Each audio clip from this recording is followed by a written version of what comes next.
Welcome back guys. இப்போ திரும்ப பார்த்தீங்கன்னா செகண்ட் கிளாஸ் வந்தாச்சு. ஆல்ரெடி வந்து யூனிட் 1 அப்படிங்கிறத நம்ம வந்து கம்ப்ளீட் பண்ணிட்டோம். இது வந்து 12th வந்து பார்த்தீங்கன்னா ஹிஸ்ட்ரி கிளாஸ் ஓகேங்களா. இப்போ வந்து நம்ம பார்க்க போறது செகண்ட் கிளாஸ், அதாவது யூனிட் 2 ஓட கிளாஸ் ஓகேங்களா. யூனிட் 1 அப்படிங்கிறது ஆல்ரெடி கம்ப்ளீட் பண்ணியாச்சு. இப்போ யூனிட் 2 அப்படிங்கிறது என்ன பண்றோம்னா ஸ்டார்ட் பண்றோம் ஓகேங்களா. யூனிட் 1 பார்த்துட்டு கமெண்ட் பண்ண உங்க எல்லாருக்குமே ரொம்ப தேங்க்ஸ் ஓகேங்களா. கமெண்ட் பார்த்துட்டு உண்மையாவே எனக்கு ரொம்ப ஹாப்பியா இருந்துச்சு. ஸோ இப்போ ரெண்டாவது யூனிட்டுக்கு போயிடலாமா.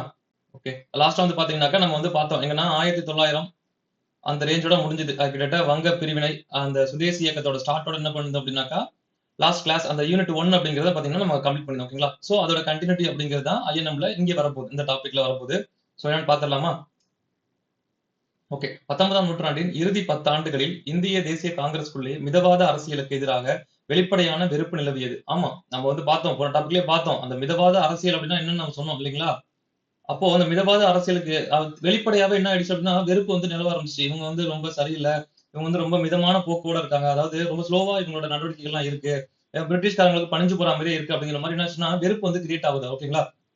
இவ்வெறுப்பு முடிவில் ஒரு புதிய போக்காக தோற்றம் பெற்று அது தீவிர தேசிய தீவிர தேசியவாத போக்கு, அதான் தீவிர தேசியவாதம் சொன்னோம் இல்லையா. அதான் சொல்றாங்க அந்த தீவிரமான போக்கு, அதான் சொல்றாங்க ஓகேங்களா. தீவிர தேசியவாத போக்கை குறிப்பிட்டது ஓகேங்களா. தீவிர தேசியவாதிகள் அல்லது முற்போக்காளர்கள், அதாவது இங்க பாருங்க, இங்க உங்களுக்கு ஒரு 3 பேர் சொல்றாங்க. தீவிர தேசியவாதிகள் ஓகே ரைட், அந்த அவங்களோட அந்த எண்ணங்களை வச்சு அப்படின்னு சொல்றாங்கன்னா தீவிர தேசியவாதிகள் அப்படின்னு சொல்றாங்களா. தீவிர தேசியவாதிகள் ஓகேங்களா, அவங்க அப்படி இல்லைன்னா முற்போக்காளர்கள், முற்போக்காளர்கள் சொல்றாங்க. அப்படி இல்லையா போர்க்குணம் மிக்கவர்கள் அப்படின்னு சொல்றாங்க. போர்க்குணம் மிக்கவர்கள்னா அந்த எண்ணங்கள்ல சொல்றாங்க. அதாவது ஆயுதம் ஏந்தி போராட்டம் அதை சொல்லல அவங்க. போர்க்குணம் மிக்கவர்கள் அப்படின்னா போராட்ட குணம் மிக்கவர்கள், அந்த குணத்தை தான் சொல்றாங்க. அதாவது ஓகே ரைட், அவங்க ஒத்து இல்லையா நம்ம என்ன பண்ணுவோம், எதிர்த்து போராடுவோம் அப்படிங்கிற அந்த குணத்தை சொல்றாங்க ஓகேங்களா. சோ இந்த போர் அப்படிங்கிறது நம்ம சண்டை அதை குறிக்காது ஓகேங்களா. இது ஜஸ்ட் அவங்களோட அந்த மென்டாலிட்டி, அவங்களோட குணத்தை மட்டும் தான் அப்படி சொல்றாங்க ஓகேங்களா. அழைக்க விரும்பும் இக்குழுவினர் மிதவாத தேசியவாதிகளின் கவனமான அணுகுமுறை, ஆங்கிலேயரிடம் மன்றாடுதல், மனு சமர்ப்பித்தல் போன்ற அவர்களின் இறையஞ்சுதல் இறையஞ்சுதல் கொள்கைகளை கடுமையாக விமர்சித்தனர். அப்போ இவங்க என்ன பண்றாங்க ஆரம்பத்துல, அவங்க அந்த மிதவாத தேசியவாதிகள் இருக்காங்க இல்லையா, அவங்களோட அந்த கவனமான அணுகுமுறை, அதாவது எது செஞ்சாலும் நமக்கு பிரச்சனை வந்துடக்கூடாது, அரசியலமைப்புக்கு உட்பட்டு என்ன பண்ணும், பிரிட்டிஷாரோட அரசியலமைப்புக்கு உட்பட்டு நம்ம எதுவா இருந்தாலும் அங்க செய்யணும் அப்படிங்கிற அந்த அணுகுமுறை.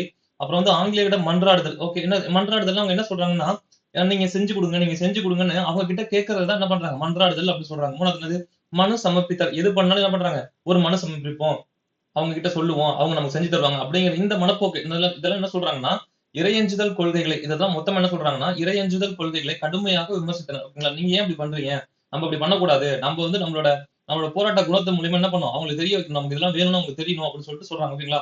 இதைத்தான் சொல்றாங்க. யார் யாரு முக்கியமான ஆட்கள் நம்ம அங்க பார்த்திருக்கோம், அவங்க தான் யாரு, மகாராஷ்டிராவில் பால கங்காதர திலகர், வங்காளத்தில் பிபின் சந்திரபால், பஞ்சாபின் லாலா லஜபதி ராய், நம்ம லால் பால் பால் அப்படின்னு பார்த்தோம் இல்லையா, அவங்கதான் லாலா லஜபதி ராய் ஆகியோரின் தலைமையில் இப்போர்க்குணம் வளர்ச்சி பெற்றது. இந்த போர் குணம் நல்லா ஞாபகம் வச்சுக்கணும். இந்த போர் குணம் அப்படிங்கிறது வேற, போர் அப்படிங்கிறது வேற ஓகேங்களா. அந்த போர் குணம்னா அந்த எதிர்த்து போராடக்கூடிய அந்த தன்மை, அதுதான் சொல்றாங்க ஓகேங்களா. இத்தகைய போக்கு வளர்ச்சி பெற்றதற்கான அடிப்படை காரணங்கள். அப்போ இது ஏன், அதுக்கான என்ன காரணங்கள்னு சொல்றாங்க. இப்போ இது எதுக்கு இது தோன்றதுக்கான காரணங்கள் என்ன அப்படின்னு சொல்றாங்க ஓகேங்களா. அதுக்கு முன்னாடி நீங்க பார்த்த அந்த 3 பேர் அப்படிங்கிறது பாருங்க, நம்ம இதோட 3 டைம் 4 டைம் பார்த்துட்டோம். அப்போ இந்த ஊர்கள் அப்படிங்கிறது அந்த மகாராஷ்டிராவா இருக்கலாம், இல்ல வந்து பாத்தீங்கன்னாக்கா பெங்காலா இருக்கலாம், அப்புறம் வந்து பாத்தீங்கன்னா பஞ்சாப், இந்த 3 ஊரு, அந்த 3 ஊரை சேர்ந்த அந்த தலைவர்கள் ஓகேங்களா. இது மூலியமா என்ன சொல்ல வர்றாங்கன்னா, மகாராஷ்டிராவுல பால கங்காதரோட தாக்கத்தினாலையும், பெங்கால்ல பிபின் சந்திரபாலோட தாக்கத்தினாலையும், பஞ்சாப்ல லாலா லஜபதி ராய், அதாவது அந்த ஸ்டேட் அந்த பேரை சொல்றது மூலியமா அந்த பகுதியில அவங்களோட செல்வாக்கு வந்து என்ன பண்ணுதான் வளர்ந்துட்டு இருக்கு அப்படிங்கிற மாதிரி சொல்றாங்க ஓகேங்களா.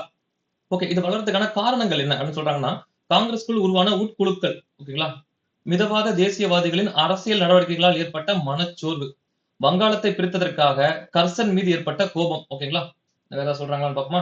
ஆங்கிலேயரின் ஓகே ரைட், இந்த 3 தான் சொல்றாங்க. என்ன சொல்றாங்க, காங்கிரஸ்குள்ளே உருவான உட்குழுக்கள். ஆமா பார்த்தோம், என்னது காங்கிரஸ்குள்ளே சில உட்குழுக்கள், அவங்க வந்து அரசியல் வந்து வேண்டாம்னு சொல்றாங்க, சில பேர் வேணும்னு சொல்றாங்க, இத மாதிரி இல்லாம சில இருக்காங்க. இல்ல காங்கிரஸ்குள்ளே வந்து இவங்களோட செயல்பாடுகள் பிடிக்காதனால என்ன பண்றாங்க, ஓகே ரைட் நம்ம இங்க என்ன பண்ணலாம், வேற ஒண்ணு பண்ணலாம் அப்படின்ற மாதிரி சொல்றாங்க. சில உட்குழுக்கள்லாம் உருவாக ஆரம்பிக்குது. அது அப்புறம் என்ன சொல்றாங்க, மிதவாத தேசியங்களின் அரசியல் நடவடிக்கைகளால் ஏற்பட்ட மனச்சோர்வு. என்னப்பா இவங்க இப்படியே பண்ணிட்டு இருக்காங்க, நம்ம வந்து சீக்கிரமா வந்து விடுதலை அடைஞ்சிடலாம் அப்படின்னு பார்த்தாக்கா, இவங்க இப்படி கேட்டுட்டு இருக்கிறத பார்த்தா நம்மளால ஒண்ணும் இவ்வளவு இப்ப என்ன பண்றது, இப்பக்கே நமக்கு சுதாரணை கிடைக்காது போல் இருக்கு அப்படின்னு நம்ம என்ன பண்றாங்க, அப்போ ஏற்பட்ட மனசோர்வு. அப்புறம் நம்ம கடைசியா சொல்ற வங்காளத்தை பிரித்ததற்கான கர்சன் ஏற்பட்ட அப்போ வங்காளத்தை வேணுக்குன்னே அவங்க வெளிப்படையாவே என்ன பண்றாங்க, உங்களை வந்து பிரிக்கிறதுக்காகவே என்ன பண்றோம், வங்காளத்தை என்ன பண்றோம், தனியா பிரிக்கிறோம் இந்தியாவில இருந்து அப்படின்னு அந்த கர்சன் இருக்கார் இல்லையா, அவர் மேல பெற்ற கோபம் தான் என்ன பண்றாங்க, இப்படியாப்பட்ட ஒரு குழு உருவாகிறதுக்கு காரணம் அப்படின்னு சொல்றாங்க. ஓகேங்களா? இந்த காரணத்தை நல்லா தெரிஞ்சுக்கணும். ஓகேவா? அடுத்து என்ன சொல்றாங்க, ஆங்கிலேயரின் பிரித்தாளும் கொள்கைக்கு முதன்மையான எடுத்துக்காட்டு. அப்போ இது வரைக்கும் தெரியல. அப்போ அவங்க என்ன பண்ணாங்க, ஏது பண்ணாங்கன்னு தெரியல. ஏன்னா நம்ம கிட்ட அந்த அளவான படிப்பறிவு இல்ல.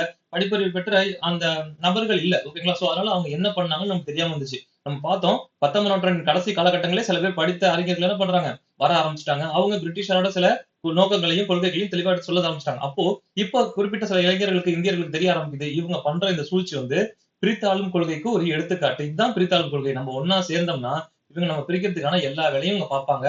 சோ அப்படிதான் என்ன பண்றாங்க, அதுக்கு ஒரு எடுத்துக்காட்டு. எல்லாருக்கும் கண்கூடா பார்த்த ஒரு எடுத்துக்காட்டு தான் இந்த 1905 அப்படிங்கிற அந்த வங்க பிரிவினை. ஓகேங்களா? அது வரைக்கும் எல்லாருக்கும் இவங்க ஏதோ பண்றாங்கன்னு தெரிஞ்சுது. பட் வெளிப்படையா ஃபர்ஸ்ட் டைம் தோணுது.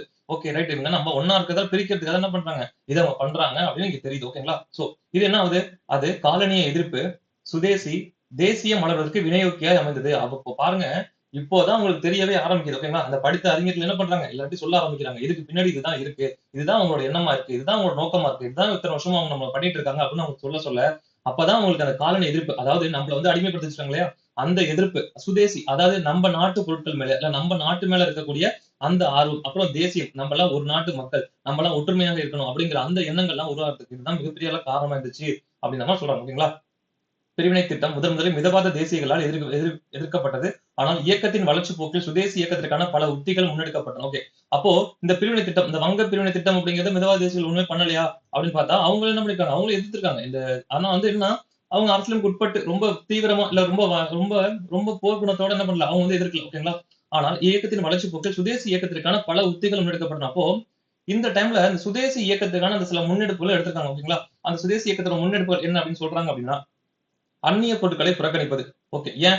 நம்ம நாட்டுல இருந்து சுரண்டிட்டு போய் தான் அங்க அத ஒரு பொருளா தயாரிச்சு அத கொண்டு வந்து நம்ம கிட்ட விக்கிறாங்க. சோ அந்நிய பொருட்களை என்ன பண்ணக்கூடாது? புறக்கணிக்கணும். ஓகேங்களா? பி இண்டியன், பை இண்டியன்னு சொல்லுவாங்க. கேள்விப்பட்டிருக்கீங்களா அத? பி இண்டியன் அப்படின்னா, இந்தியனா இரு, இந்திய பொருட்களை வாங்குன்னு சொல்லுவாங்க. ஓகேங்களா? சோ அதே தான் இங்கே சொல்றாங்க. அந்நிய பொருட்களை புறக்கணிப்பது. ஓகேங்களா? அரசால் நிர்வகிக்கப்படும் அரசால் நிர்வகிக்கப்படும் கல்வி நிலையங்களை புறக்கணிப்பது ஆகியவை சுதேசி இயக்கத்தின் ஆக்கப்பூர்வமான திட்டங்களாக அப்போ அரசாங்கம் நடத்தக்கூடிய அந்த அரசு பள்ளிகள், அதாவது பிரிட்டிஷ் அரசாங்கம் நடத்தக்கூடிய அந்த அரசு பள்ளிகள், கல்லூரி அந்த மாதிரியான நிலையங்கள் என்ன பண்றாங்க, கல்வி நிலையங்களை புறக்கணிக்கணும் அப்படின்னு சொல்றாங்க. ஓகேங்களா? சோ இதுக்கு பின்னாடி ஒரு நல்லது நடந்திருக்கும். இந்த ரெண்டு விஷயத்துக்கு முன்னாடி இந்த அந்நிய பொருட்களை புறக்கணிப்பது அப்படிங்கிற இந்த விஷயமும், அரசால் நிர்வகிக்கப்படும் கல்வி நிறுவனங்கள் இதை புறக்கணிக்கணும் அப்படிங்கிற இந்த ரெண்டு விஷயமும் மிகப்பெரிய அளவுல இந்தியாவுக்குள்ள ஒரு புரட்சியை பண்ணிருக்கோம். என்னன்னு சொல்லிட்டு இதுல வரும் நான் சொல்றேன். ஓகேங்களா? ஓகே. இந்த ஆக்கப்பூர்வமான திட்டங்களாக இருந்தன. இவ்வியக்கமே காந்தியடிகளின் சகாப்தத்திற்கு முந்தைய இந்திய தேசிய இயக்கத்தின் மிக முக்கிய கட்டமாகும். ஓகே. அப்போ காந்தி வந்து 1915ல வர்றாருன்னு நம்ம பார்க்கிறோம். ஓகேங்களா? இந்த சுதேசியா இருக்கட்டும், அப்படின்னாக்கா இந்த வங்க பிரிவினை இதெல்லாம் வந்து 1905 அந்த காலகட்டங்களே நடக்குது. ஓகேங்களா? சோ இது காந்தி வரதுக்கு முன்னாடியான ஒரு முக்கியமான காலகட்டம் அப்படிங்கிற மாதிரி சொல்றாங்க. ஏனெனில் இவ்வியக்கத்தின் போக்கில் இந்திய தேசிய இயக்கத்தில் இயல்பில் குறிப்பிடத்தகுந்த மாற்றங்கள் ஏற்பட்டன. ஓகே. அப்போ இந்திய தேசிய காங்கிரஸோட இயல்புலயே சில மாற்றங்கள் ஏற்பட்டுச்சு. அதாவது இந்திய தேசிய காங்கிரஸ் ஒண்ணு உருவாக்கியாச்சு. பட் ஒரு 10 வருஷம் கழிச்சு தான் அவரோட இயல்புல மாற்றங்கள் எல்லாம் ஏற்பட ஆரம்பிக்குது. பார்த்தோம் 1985லயே உருவாக்கியாச்சு. இப்ப நம்ம பார்த்துட்டு இருக்க காலகட்டம் அப்படிங்கிறது 1905 அந்த நெருக்க காலகட்டங்கள். 1905 அந்த நெருக்க காலகட்டங்கள் என்னாச்சு? ஒரு 10 வருஷத்துக்கு அப்புறம் தான் சில மாறுதல்களே ஏற்பட ஆரம்பிக்குது. ஓகேங்களா? அது முன்வைத்த நோக்கங்கள், போராட்ட வழிமுறைகள், அதன் சமூக ஆதரவு தளம் ஆகியன மாற்றம். அப்போ அது முன் வச்ச நோக்கங்கள். அப்போ ஆரம்பத்துல என்ன பண்றது? பிரிட்டிஷ்காரங்களுக்கு உட்பட்டு சில மாறுதல்கள நம்ம இந்தியாவுக்காக வாங்கிக்கலாம். இந்தியர்களுக்காக வாங்கலாம் அப்படிங்கிற அந்த நோக்கங்கள் மாற ஆரம்பிக்குது. போராட்ட வழிமுறைகள் அவங்களோட அரசியலமைப்புக்கு உட்பட்டு சில விஷயங்கள நம்ம பண்ணி நம்ம வாங்கிக்கலாம். இல்ல பெட்டிஷன் குடுக்குறது, என்ன பண்றது? அது மாரி கேட்கிற சில விஷயங்கள்லாம் அந்த வழிமுறைகள் மாறுறது. ஓகேங்களா? அதன் சமூக ஆதரவு தளம். இது முக்கியம். ஏன்னா, ஆரம்பத்துல உருவாக்குனப்போ யாருக்கும் அத பத்தின நாலேட்ஜ் இல்லாம இருந்துச்சு. இப்ப போக போக அது நமக்காக தான் உழைக்கிறாங்க. யாரு காங்கிரஸ் அப்படிங்கிறது, இந்த இந்திய தேசிய காங்கிரஸ் அப்படிங்கிறது நமக்காக தான் உழைக்குது. நம்மளோட சுதந்திரத்துக்காக பாடுபடுது அப்படிங்கிற மாதிரியான அந்த எண்ணங்கள் என்னாச்சு? சமூக எல்லாருக்குமே என்ன பண்ணுதுன்னா, அது ஒரு ஆதரவு அப்படிங்கிறது குடுக்க வைக்குது. ஓகேங்களா? சோ இதெல்லாம் அந்த 10 வருஷங்கள்ல நடந்த மாற்றங்கள்னு சொல்றாங்க. அடுத்து என்ன சொல்றாங்க? ஆங்கில அரசாட்சியின் கீழ் சமூகத்தின் பல்வேறு பிரிவினர் எதிர்கொண்ட பிரச்சனைகள், அவர்களுடைய வாழ்வின் பொது அம்சமாகிவிட்ட காலனிய சுரண்டல் ஆகியவை வெளிக்கொணரப்பட்டதால் இயக்கத்தின் சமூக ஆதரவு தளம் விரிந்தது. அப்போ இந்த சமூக ஆதரவு தளம் என்னன்னு சொல்றாங்க அப்படின்னா, அப்போ பிரிட்டிஷார் ஆட்சிக்கு கீழ அவங்க எதிர்கொண்ட பிரச்சனைகள், ஓகேங்களா? அவங்க என்னென்னலாம் பிரச்சனைய ஃபேஸ் பண்ணாங்க. அப்புறம் அந்த பிரச்சனைய டெய்லி ஃபேஸ் பண்றதே அவங்களோட அன்றாட வாழ்வுல ஒரு ஒரு ஒரு இதா சேர்ந்துருச்சு. என்னாச்சு? ஒரு அம்சமாக அப்புறம் டெய்லி அவங்க நம்ம சித்திரவதைப்படுத்துறதோ, இல்ல டெய்லி நம்மள வந்து இவங்க சுரண்டுறதோ என்னாச்சு? ஒரு டெய்லி ரெகுலரா நடக்கக்கூடிய ஒரு விஷயம் ஆயிடுச்சு. ஓகேங்களா? சோ இந்த அடிப்படையில பார்க்கிறப்போ இந்த இந்த இந்த ஆதரவு அப்படிங்கிறது ரொம்ப அளவுல பெருசாகிடுச்சு. ஓகேங்களா? அப்படின்னு தெரிய ஆரம்பிக்குது. இந்திய தேசிய இயக்கத்தின் வரலாற்றில் முதலாக பெண்களும், அப்போ இங்க இதெல்லாம் புரிஞ்சுக்கணும், பெண்களும், தொழிலாளர்களும், விவசாயிகளும், விளிம்பு நிலை மக்களும் நவீன தேசிய சிந்தனைகளையும் அரசியலையும் அறிந்து கொண்டனர். அப்போ பெண்கள்லாம் வீட்டுக்குள்ளதான் இருந்தாங்க. ஏன் ஆண்கள் மட்டும்தான் இல்ல, ஆண்கள்லயுமே கூட ரொம்ப படித்தவங்க மட்டும் தான் என்ன பண்றாங்க, பிரிட்டிஷ் அரசாங்கத்தை எதிர்த்துட்டு இருந்தாங்க. ஆனா இது வளர வளர அந்த அந்த பிரிட்டிஷாரோட எண்ணங்கள் எல்லாருக்கும் தெரிய தெரிய அந்த பெரிய பெரிய அறிஞர்கள் எல்லாம் பேச பேச என்ன பண்றாங்கன்னா, இந்த பெண்கள், தொழிலாளர்கள், விவசாயிகள், விளிம்பு நிலை மக்கள் என்ன பண்றாங்க, எல்லாரும் இந்த தேசிய சிந்தனைகளையும் இந்த அரசியலையும் இந்த பிரிட்டிஷ்காரங்க என்ன பண்றாங்க அப்படிங்கறதையும் தெளிவா புரிஞ்சுக்கிறாங்க. ஓகேங்களா? அப்ப அவங்க என்ன நம்மள பண்றாங்கன்னு தெரிஞ்சா மட்டும்தான் நம்ம எதை நோக்கி போராடணும் அப்படிங்கிற ஒரு தெளிவு வரும். ஓகேங்களா? அதுதான் இப்ப அவங்க பண்றாங்க. இக்கால பகுதியில் தான் முதலாக உயர் குடியினர் முழு முயற்சி மேற்கொண்டு சாமானிய மக்களிடம் பேசி அவர்களையும் அரசியலில் இணைத்துக் கொள்ள அழைத்தனர். அப்போ இங்க பாருங்க, சில பேரு நம்ம பார்க்கிறோம், சில புத்தகம்லாம் படிக்கிறப்போ உயர்குடியினர் வந்து என்ன பண்றாங்கன்னா, சில விஷயங்கள வந்து சாமானிய மக்கள ஒதுக்கி வைப்பாங்க. நம்ம பார்த்த மாரி கல்வி கற்றதுல என்ன பண்ணுவாங்க, சில உயர்ந்த குடிகளுக்கு மட்டும் தான் உள்ளது. பட் ஆனா தாழ்த்தப்பட்ட அப்படின்னாக்கா ஒதுக்கப்பட்ட மக்கள் அப்படிங்கிறவங்களுக்கு அந்த கல்வி அப்படிங்கிறது புறக்கணிக்கப்பட்டதாக இருந்துச்சு பார்த்தோம். அந்த வெரி ஃபர்ஸ்ட் டைம் என்ன பண்றாங்கன்னா, அந்த உயர்குடியினர் என்ன பண்றாங்கன்னா, சாமானிய மக்கள்ட்டயும் பேசி, அவங்களே பேசி, நான் அரசியல் தேசிய இயக்கத்துல வந்து நீங்க சேரணும். நம்ம தேசிய போராட்டத்துல நம்ம என்ன பண்ணணும், ஈடுபடணும் அப்படிங்கிற மாரி எல்லாரையுமே ஒண்ணு சேர்க்கிறாங்க. ஓகேங்களா? மேலும் இந்தியாவின் பல பகுதிகளில் வட்டார மொழி பத்திரிகைகள் பெற்ற வளர்ச்சி சுதேசி இயக்கத்தின் முக்கிய சாதனையாகும். அப்போ இந்த வட்டார மொழி பத்திரிகைகள் என்ன வட்டார மொழி பத்திரிகை அப்படின்னா, அந்த வட்டத்துக்குள்ள, அதாவது இந்த வட்டம்னா என்ன சொல்லுவாங்க அப்படின்னா, அது ஒரு குறிப்பிட்ட பகுதி. இப்போ தமிழ்நாடு அப்படின்னாக்கா, தமிழ்நாடு சார்ந்த பத்திரிகைகள். இல்ல கேரளம் அப்படின்னா, கேரளாவை சார்ந்த பத்திரிகைகள். அந்த வட்டாரத்தை சேர்ந்த அந்த மொழி பத்திரிகைகள் அதிகமா வளர்ச்சி அடையுது. பத்திரிகைகள் வளர்ச்சி அடைவது மூலமா என்ன சார் என்ன என்ன ஹெல்ப் அப்படின்னு கேட்டீங்களா? சோ ஒரு இடத்துல இருக்கக்கூடிய எல்லாருமே படிச்சிருக்கணும் அப்படிங்கிற அவசியம் இல்ல. பட் ஆனா, அந்த சில படிச்சிருக்கவங்க, அவங்களுக்கு தெரிஞ்ச அந்த சித்தாந்தங்களையும், அந்த ஐடியாலஜியும், இல்ல பிரிட்டிஷ்காரங்க இப்படி பண்றாங்கங்கிற விஷயத்தையும், என்ன பண்றாங்க, இதோட நோக்கம் என்னன்னு அவங்க சொல்ல சொல்ல, அந்த பத்திரிகைகள் மூலியமா அது வெளியாக ஒரு சாமானிய மக்கள் என்ன பண்ணுது, அது போய் சேருது. ஓகேங்களா? அந்த சிந்தனை அப்படிங்கிறது எப்படி பரவுதுன்னு சொல்றாங்க. ஓகேங்களா? அடுத்து இக்காலகட்டத்தில் வட்டார மொழி பத்திரிகையின் தேசிய தன்மை மிக தெளிவாகவே புலப்பட்டது. ஓகே. தமிழ்நாட்டில் சுதேசமித்திரன். அப்போ இந்த பத்திரிகை அப்படிங்கிறது முக்கியம்லாம். தமிழ்நாட்டுல இந்த சுதேசி இயக்கத்தின் போது கிட்டத்தட்ட 1905 அந்த காலகட்டங்கள்ல தமிழ்நாட்டுல சுதேசமித்திரன் நம்ம பார்த்தோம். அந்த சுதேசமித்திரன் அப்படிங்கிறது எப்ப உருவாச்சு, என்ன பண்ணாங்க, எப்போது நாள் இதெல்லாம் மாறுச்சு அப்படிங்கிற எல்லா டேட்டாவையும் நம்ம பார்த்தோம். ஓகேங்களா? அடுத்து மகாராஷ்டிராவில் கேசரி, வங்காளத்தில் யுகந்தர் ஆகிய பத்திரிகைகளின் பங்களிப்பு ஒரு சிறந்த எடுத்துக்காட்டாகும். இந்த 3மே இம்பார்ட்டன்ட். எப்போதுமே நம்ம பத்திரிகைகள் அப்படின்னு பார்க்கிறது முக்கியம். அந்த பத்திரிகையோட ஆதர்ஸ் யாரு, அந்த தொடங்குனவங்க யாருன்னு பார்க்கிறது முக்கியம். பட் இங்க எப்படி இத கேட்கறதுக்கு வாய்ப்பு இருக்குன்னா, சுதேசி இயக்கத்தில் அந்த பகுதிகளில் அந்த பத்திரிகையில முக்கியமான பங்கை சேர்ந்த பத்திரிகை எதுன்னு கேட்கறதுக்கு வாய்ப்பு இருக்கு. தமிழ்நாட்டுல சுதேசமித்திரன், மகாராஷ்டிரா கேசரி, வங்காளத்துல யுகந்தர், இந்த 3 பத்திரிகைகளும் அந்தந்த பகுதி சார்ந்த பத்திரிகைகள் என்ன பண்ணாங்க, ஒரு சிறந்த பங்களிப்பு கொடுத்திருக்கு. இது கேட்கறதுக்கு வாய்ப்பு இருக்கு. அதுல இந்த சுதேசமித்திரன் அப்படிங்கிறது ரொம்ப ரொம்ப முக்கியம். ஏன்னா தமிழ்நாட்டை பேஸ் பண்ணி என்னது, இதெல்லாம் கேட்கறதுக்கு அப்படியே வாய்ப்பு இருக்கு. ஓகேங்களா? அடுத்து சுதேசி இயக்கம் மக்களிடையே பெரும் ஆதரவு பெற்ற நிலையில் தேசிய இயக்க நடவடிக்கைகள் அவை எத்தகையதாக இருந்தாலும் அவற்றை நசுக்கும் பொருட்டு ஆங்கிலேய அரசு அப்போ சுதேசி இயக்கம்னு ஒண்ணு நடந்துட்டு வருது. சுதேசி இயக்கம்னு இல்ல, ஏதோ பிரிட்டிஷ்காரங்களுக்கு எதிராக ஏதோ ஒண்ணு நடக்குது. அவங்களுக்கு சுதேசி இயக்கம்னு தெரியல. இல்ல என்ன இயக்கம் ஸ்டார்ட் பண்றாங்கன்னு தெரியல. பட் ஆனா அவங்களுக்கு மக்களிடையே ஒரு விரோத மனப்பாங்கு வருது. அதாவது பிரிட்டிஷ் அரசாங்கத்தை என்ன பண்றாங்க, இவங்க எப்படியோ எதிர்க்கிறதுக்கான ஒரு காரணங்கள் நிறைய என்ன பண்றாங்க, இவங்க தேடிட்டே இருக்காங்க. ஓகே, அது என்ன பண்ணும், அப்படியே வளர விடுவாங்களா அவங்க? அவங்க என்ன பண்றாங்கன்னா, அதை கண்ட்ரோல் பண்றதுக்கு என்ன வளருதோ அதை கண்ட்ரோல் பண்றதுக்கு சில சட்டங்களையும் போட ஆரம்பிக்கிறாங்க. நம்ம பார்த்துட்டு இருக்கிறது 1905 காலகட்டங்கள்ல.